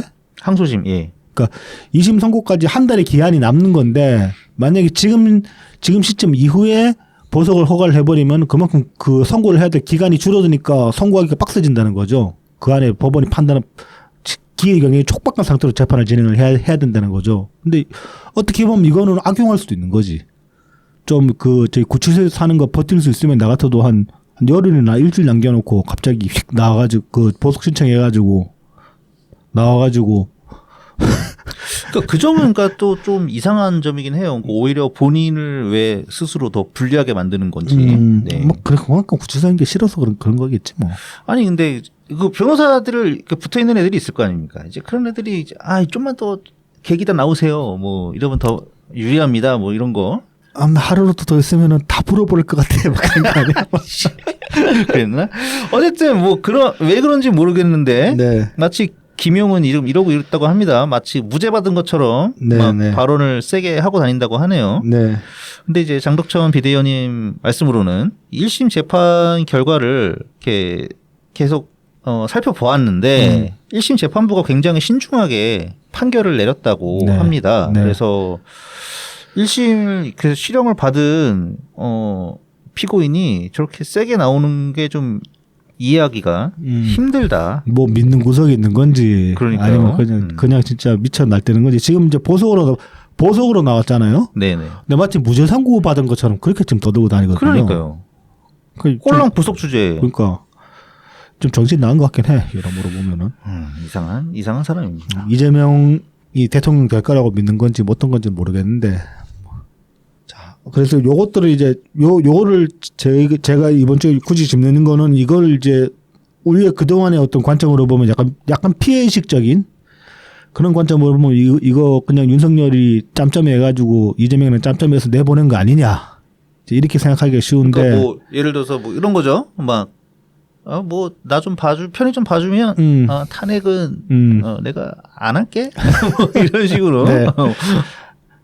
그래서 막 상당히 많은 분들이 네. 이재명 윤석열 원팀 된 거 아니냐. 그렇죠. 네. 네, 이런 말씀들도 하시고 그랬거든요. 뭐 실제로 이제 좀 보면 그렇게 보일 만한 그런 다른 것 떠나가지고 일단 발언의 수위가 톤이 확 낮아졌기 때문에 뭐 그런 것만 봐도 좀 그렇긴 해줘 사실. 그러니까 뭐 저는 이제 그거를 좀 이재명 지지층을 놀리는 그런 뉘앙스를 많이 써먹겠는데 야, 그 선거 때만 해도 막 탄핵할 것처럼 그러더니만 지금 바로 입 싹 닫고 지금 딴소리 하는 거 안 보이냐. 저거 보면 드는 생각 없냐. 그렇게 이제 얘기를 많이 하긴 했는데 뭐 짬짬이를 한다고 해도 한계가 있죠 사실. 자기들끼리 거래한다고 다 되는 것도 아니고 이미 지금 재판에 올라가 있는 건데 이걸 어떻게 뭐 대통령이 정말로 판결에 개입해버리면 그것 자체로 탄핵인데. 큰일이죠 그거는. 네. 그건 탄핵이 문제가 아니라 진짜로 그 정도면은 들고 일어나서 뒤집어 엎어야지. 상권 분립을 대놓고 어지럽힌 거니까요. 근데 참 대모하기도 싫다 이제. 들고 나서 뒤집어 엎어야 될 텐데. 네, 그래서 뭐 좀 음모론적인 시각이라고 할 수 있겠죠. 네, 그러니까 이런 것들은 이런 사안들이 있으면은 그렇게 이제 뭐 생각할 만한 뭐 그 어떤 맥락이나 정황이 없는 건 아니지만은 그래도 상황을 그냥 그 자체로 드라이하게 보고 그 다음에 관련해서 보면 좀 이렇게 그 신뢰성 있게 근거를 가지고 분석하는 그런 보도들도 있으니까 그런 것들을 찾아가지고 최대한 상황을 객관화시키려고 하는 그런 노력이 필요하다. 장덕천 비대위원님께 굉장히 이제 감사하다는 말씀을 드리고 싶은 게 네. 이런 거를 굉장히 빠르게 네, 올려주셨어요. 네. 그래서 사실 이런 거는 정말 일부 찾아보지 않으면 그렇죠. 네. 네, 정보를 알기가 쉽지가 않거든요. 네. 네. 그래서 지금 이게 보도된 기사들이 보면 이제 뉴시스랑 조선일보에 나온 기사들인데 요 기사들만 뭐 쭉 따라가도 충분히 내용을 이해를 할 수 있지만 요걸 또 잘 요약을 해주셨어요. 그러니까 법률가시기도 하니까. 굉장히 깔끔하게. 그래서 이제 이런 것들은 우리도 이제 계속 이제 팩트 체킹하면서 좀 우리 스스로의 입장을 수정해 나갈 필요가 있다. 네네. 그런 말씀을 드리려고 이제 요 내용을 하나 가져와 봤습니다. 자, 아까 슬쩍 나온 25만 원. 네. 이번 주에 이게 뭐 좀처럼 사그라들지를 않네요. 아주 지금 이제 거의 사활을 건 것 같은 그런 느낌이에요. 다른 이슈 다 제쳐놓고 지금 뭐 라인을 일본이 지금 강탈하네 만에 그런 얘기도 나오고 있는데 여기 관해서도 민주당은 좀 그 당의 체급에 걸맞는 그런 스케일의 담론을 못 내놓고 있어요. 그냥 뭐 강탈이네 뭐 찬탈이네 뭐 그런 얘기는 하고 있는데 요즘에서는 보면 지금 뭐 우리 당의 저기 이석현 비대위원장님이 어저께인가 내놓으신 그 입장문이 훨씬 더 이제 공들여서 잘 쓰여진 입장문 같아 보이긴 합니다. 뭐 이제 그 얘기를 하려는 건 아니고, 근데 아무튼 이제 그런 식으로 지금 굉장히 짚어야 될 이슈들이 많은데, 특히 이제 앞서 말씀드린 의료대안학 같은 경우도 그렇고, 근데 그런 것들 다 제껴놓고 지금 25만 원에 계속 몰빵하고 있는 느낌이고, 이번 주에 이제 5월 9일날 이재명이 이제 트윗에 그 내용 없이 기사를 하나 링크를 하나 띡 올려놨어요. 굉장한 자신감이죠. 네. 봐라 이 새끼들아 그런 느낌 저 뭔가 이제 좀 기본소득 반대론자들한테 봐라 이런 식으로 이제 좀 막 들이대는 듯한 그런 느낌을 받았는데. 네, 저 역시도 마찬가지였습니다. 네. 이게 이제 어떤 기사냐면 오마이뉴스의 이제 5월 9일자 기사인데 제목이 이렇습니다. 하필 또 오마이뉴스. 네. 25만 원 지원 효과 이 나라에서 이미 효과가 검증되었다. 그래가지고 이봉렬 인 싱가포르라는 이제 싱가포르에 거주 중인 이제 이봉렬 씨, 이 양반이 이제 오마이의 그 시민 기자 중에 한 분인가 본데 이 양반이 이제 싱가포르 시리즈를 계속 연재를 하고 있거든요. 근데 싱가포르 시리즈인데 맨날 윤석열 욕하고 가끔 이재명 빨고 그런 기사들만 쭉 올리는데 신기합니다. 싱가포르를 가지고 윤석열을 그러니까 싱가포르 이런 정책이 있는데 윤석열은 이것도 못한다 뭐 이런 식으로. 그래서 이제 그 싱가포르에 거주 중인 이분이 이제 쓴 기사를 이제 그렇게 링크를 걸어놨어요. 이 기사 내용은 뭐냐면 이제 싱가포르의 그 민생복지지원금이라는 게 있는데 민생회복지원금이라는 게 있는데 CDC 약칭 이게 뭐의 약자였지? CDC라는 거는 커뮤니티 디벨롭먼트 카운슬의 약자입니다. 네. 아무튼 이제 민생회복지원금 바우처에 그러니까 이 CDC에서 발행한 바우처에 관해서 이제 다루고 있는 그런 내용입니다. 그런데 이거 그래서 우리는 이제 그러면 또 이게 과연 우리나라에 그대로 도입할 만한 타당한 어떤 사례가 될 수 있는가 또 따져봐야 되잖아요. 네. 그래서 이제 좀 이번 주에 이 이야기를 해볼까 하는데 이거를 이제 짚다 보니까 좀 어떻게 좀 싱가포르 특집 같은 그런 느낌이 돼버린 감이 없지 않아 있습니다. 네. 뭐 본의 아니게 그러니까 싱가포르에 대해서 그래도 어느 정도 기본적인 지식을 갖고 있다고 생각했는데 네. 뭔가 그냥 고정관념이었지 않나. 그렇습니다. 이런 부분들이 있더라고요. 저희가 워낙 이제 좀 그런 걸 잘 모르다 보니까.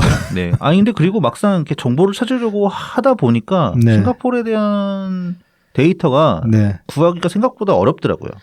그래서 이제 지금 이봉렬이 그 기사에서 인용한 이 바우처 효과에 관한 그러니까 CDC 바우처에 대해서 이제 좀 이해를 해보려면 싱가포르 사회에 대한 어느 정도의 약간의 단편적인 지식이라도 필요할 것 같아서 좀 약간 이야기가 확장되는 감이 있습니다. 네네. 한번 이야기를 시작을 해보죠.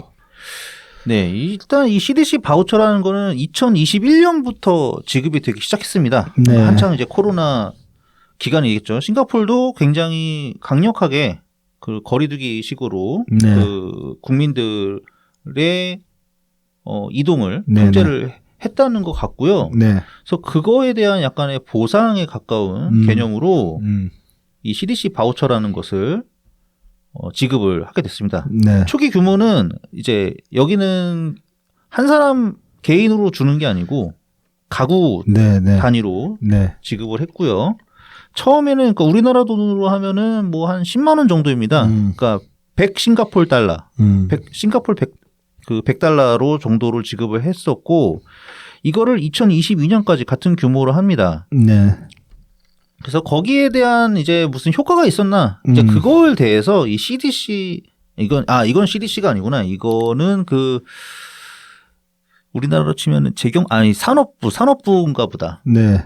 미니스트리 오브 뭐였는데 네. 네, 거기서 이제 보고서를 썼어요. 네. 임팩트 오브 CDC 바우처 뭐 이런 식으로 네. 네. 해서 썼는데 그래서 이 이봉렬이라는 사람이 이 오마이뉴스에 이제 효과가 검증됐다 하면서 하는 내용을 거기서 그 보고서에 나온 내용을 그대로 복사해서 네. 그냥 번역해서 네. 네. 이제 올렸어요. 네. 자, 그래서 이게 이제 싱가포르의 가구 수가 한 122만 가구 뭐 정도 된다고 합니다. 이 보고서에 따르면은. 네. 네. 그래서 이 CDC 바우처는 이제 어떻게 지급이 되냐면은 일단 정부에서 신청하면은 지급하겠다. 네. 이제 이렇게 네. 네. 해서 발표를 하고 그래서 이제 필요한 가구들이 신청을 했다고 합니다. 그래서 이제 전체 가구 122만 가구의 약 96% 이상이 신청을 했고 네. 그러니까 4% 정도가 이제 신청도 안 했다고 해요. 그다음에 신청된 바우처는 96%가 소비됐다. 네. 그래서 뭐 거의 다 신청하고 거의 다 사용됐다. 이렇게 볼 수 있겠습니다. 네. 이 바우처는 어떤 거냐면은 우리나라 이제 그 지역 상품권이랑 거의 똑같아요. 그러니까 중소상인들 네. 하고 오늘의 상품권을 합시다. 여기는 지역이랄 것도 없으니까. 야, 여기는 그치. 네. 국가가 지역이 네. 국가가 곧 지역이니까 네. 여기는. 네, 그래서 그 중소상인들, 그러니까 동네 상인들하고 그다음에 여기 이쪽 표현으로 호커라고 하더라고요. 호커? 호커. 네. 그래서 이제 노점 상인들이라고 네, 네. 보면 됩니다. 네. 노점 상인들을 대상으로 쓸 수 있다고 하고 그다음에 이 중소 상인들이랑 이 호커 이 노점 상인들은 네. 이제 내가 바우처를 받겠다. 네. 이렇게 이제 또 신청을 해야 된다고 해요. 네, 그래야지 네. 이제 거래가 가능해진다고 합니다. 그렇겠죠, 네. 네, 그래서 뭐 이제 이 사람들도 이제 받았죠. 음. 그래서 이제 막 효과를 얘기를 하는데 바우처 받겠다고 신청한 사람들이 한 2만 개 정도 된다고 합니다. 네네. 근데 그 중에서 80%가 되는 업체라고 해야 되나? 네. 하여튼 80% 정도가 $1,000 이상의 1,000 싱가포르 달러 이상의 바우처 수익을 올렸고 거기다가 30%는 $10,000 이상의 수익도 올렸다. 오. 예. 그러니까 근데 뭐 1,000만 원, 30%는 1,000만 원 이상, 80%는 그러니까 80%가 100만 원 이상이 올렸고 그 중에 상위 30%는 1,000만 원 네. 이상도 올렸다. 이런 거죠. 네. 그래서 2년간 2021년부터 2022년까지 약 네. 2년간 이게 3억 1,280만 달러의 뭐 경제 효과를 올렸다. 예. 그래서 이게 2022년 기준 싱가포르의 명목 GDP의 0.05%에 해당한다고 합니다. 그러니까 이제 이게 이 보고서 자체가 이렇게 나왔잖아요. 우리도 이제 보고서 원문을 번역기를 돌려서 봤지만은. 네네. 근데 이제 저는 여기서 좀 이제 납득이 안 가는 게 이 보고서 내용이 이거 대체 뭐냐 싶은 게 이렇게 1,000만 원, 100만 원 이렇게 수익이 났다고 하는데 이게 기존 수익에 추가가 된 건지 기존 수익에서 대체된 금액인 건지 이게 명시가 안 돼 있잖아요, 일단. 예, 제대로 그게 표시가 안 돼 있죠. 네. 그러니까 뭐 제 통밥으로는 네. 뭐 그냥 합쳐진 거라고 생각이 되는데 그러니까 이거는 바우처의 수익이니까 바우처만 가지고 이제 받은 수익을 말하니까는 그게 기존에 평소 올리던 매출을 대비 얼마나 되냐 뭐 이런 것들이 필요하겠죠. 그러니까 뭐 네. 기존에 원래 월 200씩 벌던 사람이 바우처로 100 벌고 현금으로 100 들어왔다 이렇게 될 수도 있는 거잖아요. 근데 그렇게 된 건지 아니면 기존에 현금 200 들어오던 게 한 150 정도로 줄었는데 바우처가 100이 추가로 들어왔다. 뭐 그렇게 그래서 된 건지. 뭐 합쳐면 250 됐다. 뭐 그런 식으로 그런 식의 얘기가 하나도 없이 그냥 바우처 수익만 띡 던져 놓으니까 이거 대체 뭐냐 싶은 거죠. 이걸로 뭘 그렇죠. 입증할 수 있다는 거지. 그런 생각이 드는 거죠. 그렇죠. 이게 왜 중요하냐 하면은 저희가 이제 그 지역 상품권 논쟁 때 어떻게 이것을 분석을 해야 되냐. 이제 많은 곳들에서 얘기가 나오지 않았습니까? 네. 얘기가 나오지 않았습니까? 왜냐하면 이런 현금성 지급이 이루어졌을 때는 두 가지 거가 다 있는 거예요. 이게 정말 마중물이 돼가지고 소비를 붐업을 일으킬 수도 있고 그래서 평소 쓰던 것보다 정말 더 쓴다. 그렇죠. 그리고 준 거보다 더 쓴다. 10만 원 줬는데 막 사람들이 기분이 좋아져가지고 막 20만 원 쓰고 30만 원 쓰고 뭐 그 정도까지 안 가도 한 13, 4만 원만 써도 예, 13, 그렇죠. 4만 원, 3, 4만 원만 또 3, 4만 원만 써도 뭐 그런 그렇죠, 거죠. 그렇죠. 예.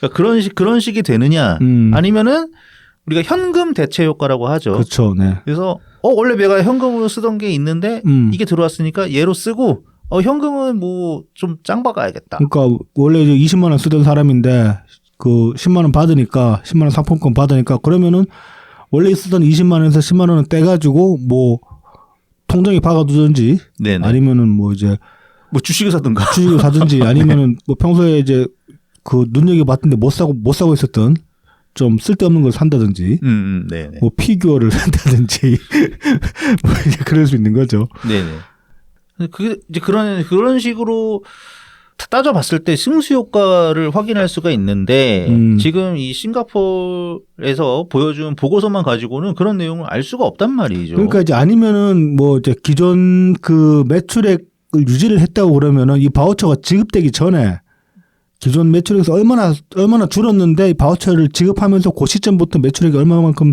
다시 정상화됐다라는 그런 비교 데이터라도 있어야 되는데 그렇죠, 그렇죠. 아무것도 없어요. 아무것도 없어요. 그냥 바우처 나눠줬더니 사람들이 다 썼더라 이 얘기밖에 없어요. 네. 그런 다음에 이제 갑자기 뭐 경제 효과가 네. 얼마가 나왔다 이렇게 네. 얘기하는데 굉장히 중간 과정 다 생략한 상태로 그냥 결론만 툭 던지는 그런 느낌이 되는 거죠. 그러니까 예상 규모가 얘네가 이제 이 $100씩 한 가구에 $100씩 나눠줬다고 하면서 책정한 예산이 네. 1억 3천만, 네. 1억 3천만 싱가포르 달러예요. 네네. 그래서 2년 동안으로 하면은 이제 2억 6천만 싱가포르 달러인데 그거보다 경제 효과가 훨씬 더 커. 크다고 주장을 하고 있죠. 크다고 주장을 하는 네. 거죠. 그러면서 그게 야, 우리 GDP의 0.05%야. 막 이렇게 얘기를 하는 겁니다. 네. 얘네가 그러면은 이 1억 3천만 싱가포르 달러가 어느 정도 규모냐고 하면은 우리나라로 치면은 지금 전국 우리 25만 원 얘기하고 있잖아요. 네네. 25만 원보다 더 그러니까 100만 원이지. 4인 가구 기준 이제 생각하면은 그거보다 커요.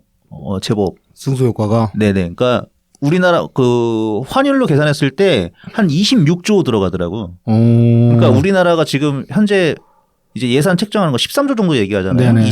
전 국민 25만 원 나눠주려고. 네. 그러니까 그거에 한 더블 정도 네, 되는 규모더라고. 그러니까 생각보다 제법 나눠줬어요. 얘네들이. 네. 물가가 높아서 그런지 몰라도. 어쨌든 근데 재정으로 지출한 거보다 걷어들인 효과가 더 컸다고 하니까. 주장을 하는데. 예, 그 주장이. 네. 그러니까 그러면 이게 승수 효과로 나타내면 한 1.2 정도 되는 거거든요. 그렇죠. 이런 케이스가 잘 없어요. 없죠. 예. 이게 제 기억에 의존을 다시 한번 찾아보려고 하는데 못 찾았는데 제 기억에 의존을 하자면은 거의 뭐 경제 대공황 때 네. 루즈벨트가 이제 그 사회 기간 산업으로 이렇게 지출했을 때 뭐 그런 특별한 케이스 아니면은 1을 넘어가는 경우가 좀처럼 잘 없다. 그렇죠. 예. 그 일 넘어가면 굉장히 혁명적인 일이지 사실상. 예, 그런 케이스가 진짜 잘 없다. 네. 그리고 항상 현금으로 지급했을 때에는 그 효과가 많이 나다닌다. 그러니까 0.5만 해도 잘 나왔다고 하는 그런 케이스거든요. 보통 0.3, 0.2. 뭐 이제 일본에서 현금 지급성 그런 정책들을 많이 펼쳤는데 헬리콥터 머니. 네. 예. 그런 것들이 다 그렇게 이제 결과는 다 그랬죠. 뿌린 만큼 걷어들인 적은 거의 한 번도 없죠. 그래서 저는 이제 근데 이제 이게 처음에는 그럼 기사에서 인용을 하기 위해서 이렇게 간략화 시켜져 보니까 중간 과정이나 어떤 근거들이 빠진 거 아닌가라고 생각을 했는데 이 싱가포르 정부에서 이게 무슨 그러니까 정부 부처에서 제시한 이 보고서 자체가 이런 식의 과정이고 데이터가 아무것도 없어요, 그냥. 그러니까 너무 간략하고 네. 그러니까 하다못해 풀 리포트 링크라도 이렇게 어디 걸려 있어야 그렇죠. 되는데 네. 그런 게 없어요. 네. 굉장히 2페이지인가 3페이지짜리. 부실하고 네네. 부실하고 그냥 결과만 강조하는 그런 느낌이니까 이 보고서만 보고 있으면 마치 이건 프로파간다 아니냐 그렇게 생각하게끔 만드는 그런 보고서예요. 네. 이거는. 그리고 거의 수준이 경기연구원 수준이었다. 그렇습니다. 예. 네. 경기연구원이 논리 구조가 딱 이랬어요. 네. 지역상품권을 이렇게 쫙 뿌렸더니 줬더니 경제가 살아났어요. 그러니까 가입 네. 그 지역상품권 사용하겠다고 가입한 업체들의 매출이 뭐 몇 퍼센트 증가했다, 몇 퍼센트 증가했다, 뭐 이런 얘기거든요. 네. 그러니까 지금 얘네가 한 게 딱 그거거든요. 네. 매출 뭐 $1,000 이상, 80%는 $1,000 이상 벌었고, 뭐 30%는 야 1,000만 원도 벌었어, $10,000 이상도 벌었어. 네.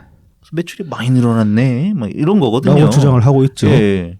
근데 구체적인 비교하거나 혹은 분석할 수 있는 데이터는 하나도 제시 안 하고 그러면서 있고. 뭐 이렇게 싱가포르 가구들의 네. 어떤 생활비 지출에 큰 도움을 주었을 것이다. 뭐 이런 식으로 썰을 풀어 나가거든요. 네. 이거 마치 뭐 지금의 민주당에서 이렇게 써줬나 싶을 정도로 너무 논리 구조가 똑같아서 그 대신에 근거는 역시나 매우 빈약한 그런 보고서 아무리 그 정부 보고서라고 해도. 그렇습니다. 그러니까는 이 이봉렬이라는 사람은 그냥 그거 복붙한 거거든요. 그렇습니다. 뭐 기사라 것도 없어요 사실 이거. 그러니까 그런데 뭐 효과가 검증되었다 이런 거창한 제목을 달고 네. 나오니까 네. 그러니까 너무 사전 지식이라던가 부족한 게 아니냐. 우리나라 이제 그 1차 재난지원금 지급했을 때 그때 한국은행에서 이렇게 추정한 승수 효과는 0.2였어요. 그러니까는 네. 낮아도 너무 낮았다. 네. 뭐 이렇게 볼 수 있겠죠. 네. 그래서 뭐 여러 연구원들이 그러니까 한국은행 외에도 뭐 조세재정연구원이라던가 하여튼 몇 개의 곳에서 추정을 했는데 추정 승수 효과가 0.5 이하였던 것으로 예, 제가 기억을 하고 있습니다. 그러니까 그런 지식이 있으면은 싱가포르이 이렇게 잘 나왔다? 이거에 대해서 뭔가 의심을 해봐야 되고 왜 이렇게 잘 나왔을까? 이유를 찾아봐야 될 텐데 뭐 그런 거 없다 이거죠. 그래서 야 현금이 역시 짱짱이야. 막 그냥 이 정도 수준이란 말입니다.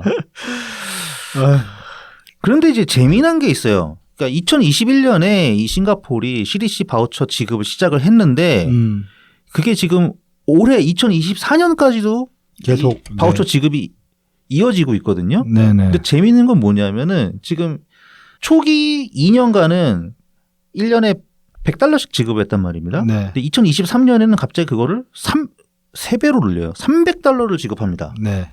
그리고 올해는 $500를 바우처 지급을 해요. 네. 그러니까 지급 액수가 점점 커지고 있어요. 정작 코로나는 지금 점점 빠져나가고 있는데. 코로나는 끝났죠, 사실상. 네. 코로나는 끝났다고 봐야 되죠. 네. 2023년만 해도 코로나 끝났죠. 근데 네. 끝났는데도 $300로 올렸어요. 네. 근데 이제 이때는 뭐 이런 이유가 있습니다. 물가가 올랐다. 싱가포르도 역시 인플레이션 피해갈 수가 없었죠. 네. 그래서 2023년 물가 상승률 보면은 6.1% 연간 6.1% 정도 되거든요. 네. 그러니까 상당한 거죠. 그래서 이거를 좀 도와야겠다. 지금의 민주당이랑 같은 이유죠. 네. 그래서 뭐 $300로 그래서 올린 것 같습니다. 싱가포르 정부에서 말을 하는 걸 보면. 그렇습니다. 그런데 이제 2024년 한 해 연간 평균으로 보면 그런데 이제 월 단위로 보면은 2023년의 12월에는 거의 3.0%까지 많이 내려왔어요. 물가가 그러니까 안정화가 되어가고 있는 상황인 거죠. 그러니까 우리나라랑 뭐 비슷한 거죠. 거의 전 세계. 미국도 지금 그 정도 상황이고. 그러니까 완전히 2%대로 내려가지는 않았는데 어쨌든 6% 하던 거 비하면은 그래도 상당히 거죠? 네. 안정화돼가고 있는 추세인데 네. 2024년에는 그럼에도 $300에서 $500로 또 증액을 했단 말이에요. 그렇습니다. 네. 그러니까는 그 내세우는 명분하고 뭔가 흘러가는 지표의 상황하고 좀 잘 안 맞다. 그렇죠. 괴리가 있는 거죠. 예. 분명 가계 지원 혹은 이제 물가 안정화를 위해서 돈을 푼다고 하는데 정작 물가는 그 돈 푸는 거랑 상관없이 물가는 안정화되고 있는 추세였으니까 그럼 다른 이유가 있는 거 아니냐 생각을 해볼 수 있는 거죠. 그러니까 의심이 되는 거죠. 네. 그래서 몇 가지를 더 살펴봤는데 그 중에 하나는 일단은 싱가포르의 GDP 성장률. 네. 그러니까 물가 상승을 감안한 실질 GDP 성장률을 이제 확인해 봤는데요. 네.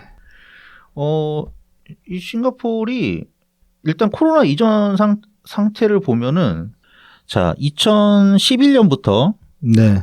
2018년까지 네. 보면은 한 평균 4% 정도 되는 것 같아요. 성장률이? 예. 계속 뭐 4.4, 4.8 뭐 이렇게 해서 네네.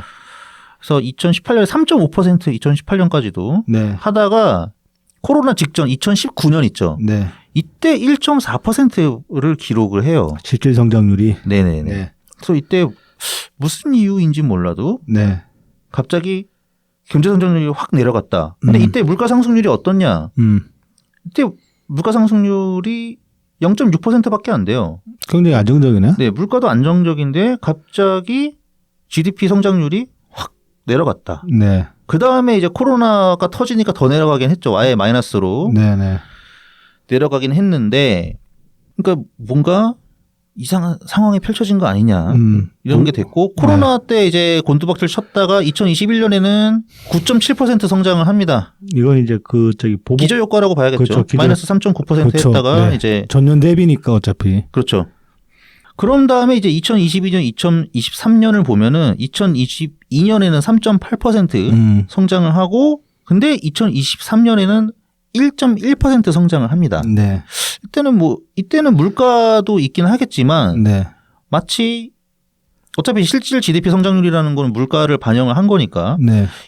코로나 직전 2019년에 기록했던 1%대 경제 성장률로 다시 돌아온 거 아니냐. 네. 그러니까 지금 싱가포르의 뭔가 경제 성장 동력이 많이 약화된 상황이냐라는 네. 그런 의심을 일단 하게 되고요. 네. 그 다음에 이제 보면은 그 GDP 대비 싱가포르 정부 부채입니다. 네. 일단 기본적으로 싱가포르 정부 부채가 상당히 높아요. 2002년에 이미 GDP 대비 94% 거의 100% 수준입니다. 네. 그 상태를 굉장히 오랫동안 유지를 해요. 이렇게 약간 100% 좀 넘었다가 다시 또 줄이면 이제 90%대로 내려왔다가 이거를 유지하다가 한 2016년부터 본격적으로 아예 그냥 100%를 넘겨버립니다. 그냥 110% 찍어버려요. 네. 110% 찍어버리고 그게 2018년까지 갑니다. 네. 그 다음에 이제 2019년에 이제 120% 넘겨버려요. 네. 확 또 넘겨버립니다. 네. 그러니까 이때가 2019년이죠. 이때가 그 성장률이 갑자기 확 꺾이던 그 시점이잖아. 그러니까 뭔가 재정 지출을 확 늘렸는데 성장률은 떨어졌어. 네. 그러면서 이제 코로나가 터지고 더 풉니다, 돈을. 네. 그래서 130%도 넘어가고 그 다음에는 이제 160% 찍어버립니다. 네. 지금은 뭐 조사해서 발표하는 기관은 아니고 이제 뭐 트레이딩 이코노믹스나 뭐 이런 이제 사이트들 있어요. 신용평가 기관들 말하는 거 아니요. 사이트들 있어요. 뭐 환율이나 뭐 이런 여러 가지 뭐 성장률 이런 거 정보 금융 정보 사이트들. 네네. 그런 사이트들에서 뭐 일부는 170% 넘게 책정하는 것도 있고 170.8%인가 뭐 이 정도 네네. 뭐 얘기하는 것도 있고 하여튼 대체로 160%는 확실히 다 넘은 수치로 나옵니다. 네. 그래서 그게 2022년에 절정을 찍고 2023년에는 조금 더 다운되긴 해요. 네. 뭐 160% 초반대로. 네네. 그러니까 거의 지금 일본 같은 상황이라고 해야 될까? 부채율이 굉장히 높아지고 있는. 예, 부채율이 굉장히 높고. 네. 그리고 최근에 보면은 2024년 1월에 그 싱가포르 정부에서 이제 제시한 걸 보면은 이런 말을 합니다. 뭔가 찔리는 게 있는지. 네. 싱가포르 정부의 총 부채는 없다. 0이다. 제로다, 제로. 우리는 엄격하게 밸런스 시트, 그러니까 대차 대조표를 엄격하게 관리하고 있어가지고 이게 무슨 말이냐면은 이제 일본 왜 안 망하냐 이런 얘기 많이 하잖아요. 네. 그 GDP 대비 뭐 220%인가 뭐 이런데. 네.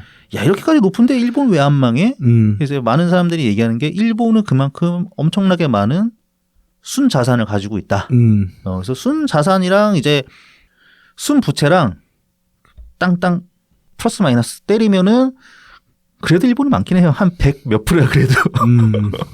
상당히 높아요. 상당히 높은데 싱가포르 같은 경우는 이제 똑같이 그런 식으로 하면은 우리는 0인데 야, 우리 자산으로 우리 부채 다 해결할 수 있어. 뭐 이런 식으로 나오는 거죠. 근데 그거 팔면 나라가 없어지는데 뭔 개소리야. 아니 그리고 뭐 막 팠다고 그렇게 막 쉽게 팔리나 이게? 팔면 중국이 다 살 것 같긴 하다. 금방 이렇게 막 팔리는 것도 아닌데. 아니, 팔면 중국이 다 살 것 같아. 아, 뭐 그것도 근데 그 자산 가치에 따라 다르죠. 이제 얼마에 넣느냐에 따라 다른 거고. 자산이라는 거는 항상 그래서 그런 거죠. 뭐 내가 지금 당장 이제 집도 없지만 집을 판다고 했을 때 내가 원하는 가격에 팔리는 것도 아니고. 그렇죠. 네.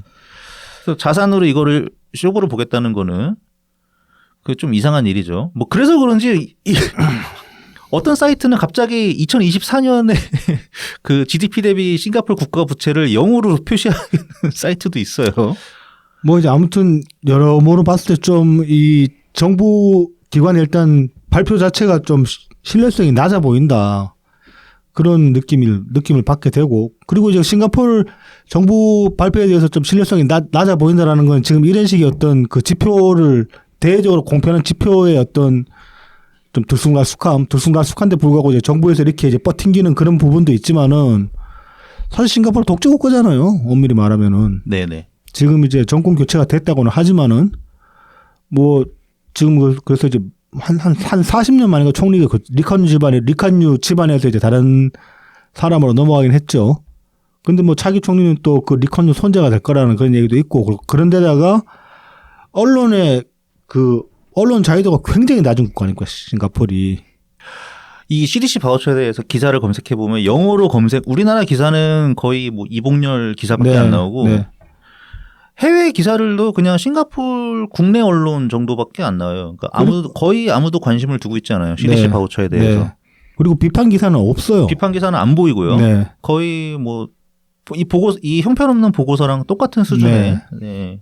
그냥 그런 기사들만 보였고요. 그러다 보니까 이 싱가포르 정부에서 내세우는 이 자료라는 것 자체를 신뢰성을 의심할 수밖에 없는 데다가 나와 있는 보고서 자체가 너무 엉성하고 네네. 뭔가를 판단할 수 있는 지표들을 제시를 안 하고 있으니까. 그런데 이제 그 와중에 정부는 싱가포르의 최근 이 경제 동향을 보면은 좀 들쭉날쭉한데도 불구하고 정부는 굉장히 안정적이다라고 이야기를 하고 있으니까 이 그 CDC 지원금을 계속 지급을 하는 게 대외적인 프로파간다용 아니냐 이것도. 그러니까 수치상으로 어떤 경기가 이제 좀 부양된 것처럼 보이게 하기 위해서 돈을 뿌리는 거 아니냐. 그런 식으로 생각해 볼 수 있게 되는 거죠.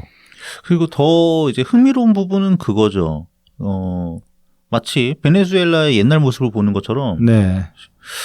경제 성장률이 그렇게 나아지지 않고 있는데 싱가포르는 돈을 더 풀고 있단 말입니다. 지금 네. 좀 바우처 금액 예산을 점점 증액을 하고 있으니까. 네. 그래서 이게 설마 싱가포르에서 경기 부양을 지금 어떻게든 하려고 하는 거 아니냐. 인위적으로. 네, 인위적으로. 조장하는 게 아니냐 이제 그렇게 네. 볼 수도 있죠. 또는 싱가포르는 우리가 알고 있는 대표적인 또 싱가포르도 다민족 국가거든요. 네. 그러니까 중국계 인구가 상당히 많긴 하지만 거기 못지않게 이제 말레이시아계 그렇죠. 인구들도 있고 네. 그다음에 종교적으로 봐도 싱가포르는 이제 뭐 이슬람, 뭐 불교, 그다음에 인도에서 넘어온 사람들도 있나? 모르겠다. 네. 그렇게까지 하면 또 그 다종교 국가이기도 해요. 네. 그러니까 사회 불안 요소가 많다고 해야 할까요? 불안 그렇죠. 요소들이 있죠. 네. 네. 그래서 여론 잠재력이 아니냐 네. 일종의. 이게 좀 지금 이 싱가포르에서 지급하는 액수들을 보면 사실 가구당으로 지급을 하고 있잖아요. 네네. 그래서 그렇게 큰 액수가 아니에요. 이게 그리고 1년에 한 번 나오는 거기 때문에. 근데 이걸로도 그렇게 생색을 내는 걸 보면은 싱가포르 1인당 GDP가 9만 달러까지 가는 나라잖아요. 이 나라가. 아, 그렇죠. 그런데 실제로 지급하는 액수가 이렇다는 거는 또 빈부격차가 그만큼 또 큰 거 아닌가 그런 생각도 좀 들고. 네네. 여러모로 좀 석연찮아 네. 보이는 부분들이 많습니다. 네. 어쨌든 근데 그런 부분들이 많이 있는데 이걸 가지고 우리나라에 그대로 그냥 이식하겠다.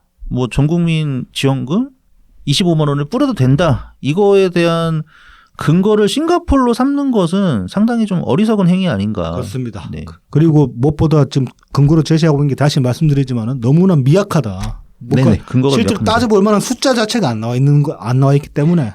네. 핀란드만 해도 그 기본소득 1년 그 실험하고서 보고서 쓸 때 이렇게 성의 없지 않았고 엄청 성의 있었거든요. 그런 나라들은 이 싱가포르에 보면 훨씬 공신력이 있잖아요. 그렇죠. 네.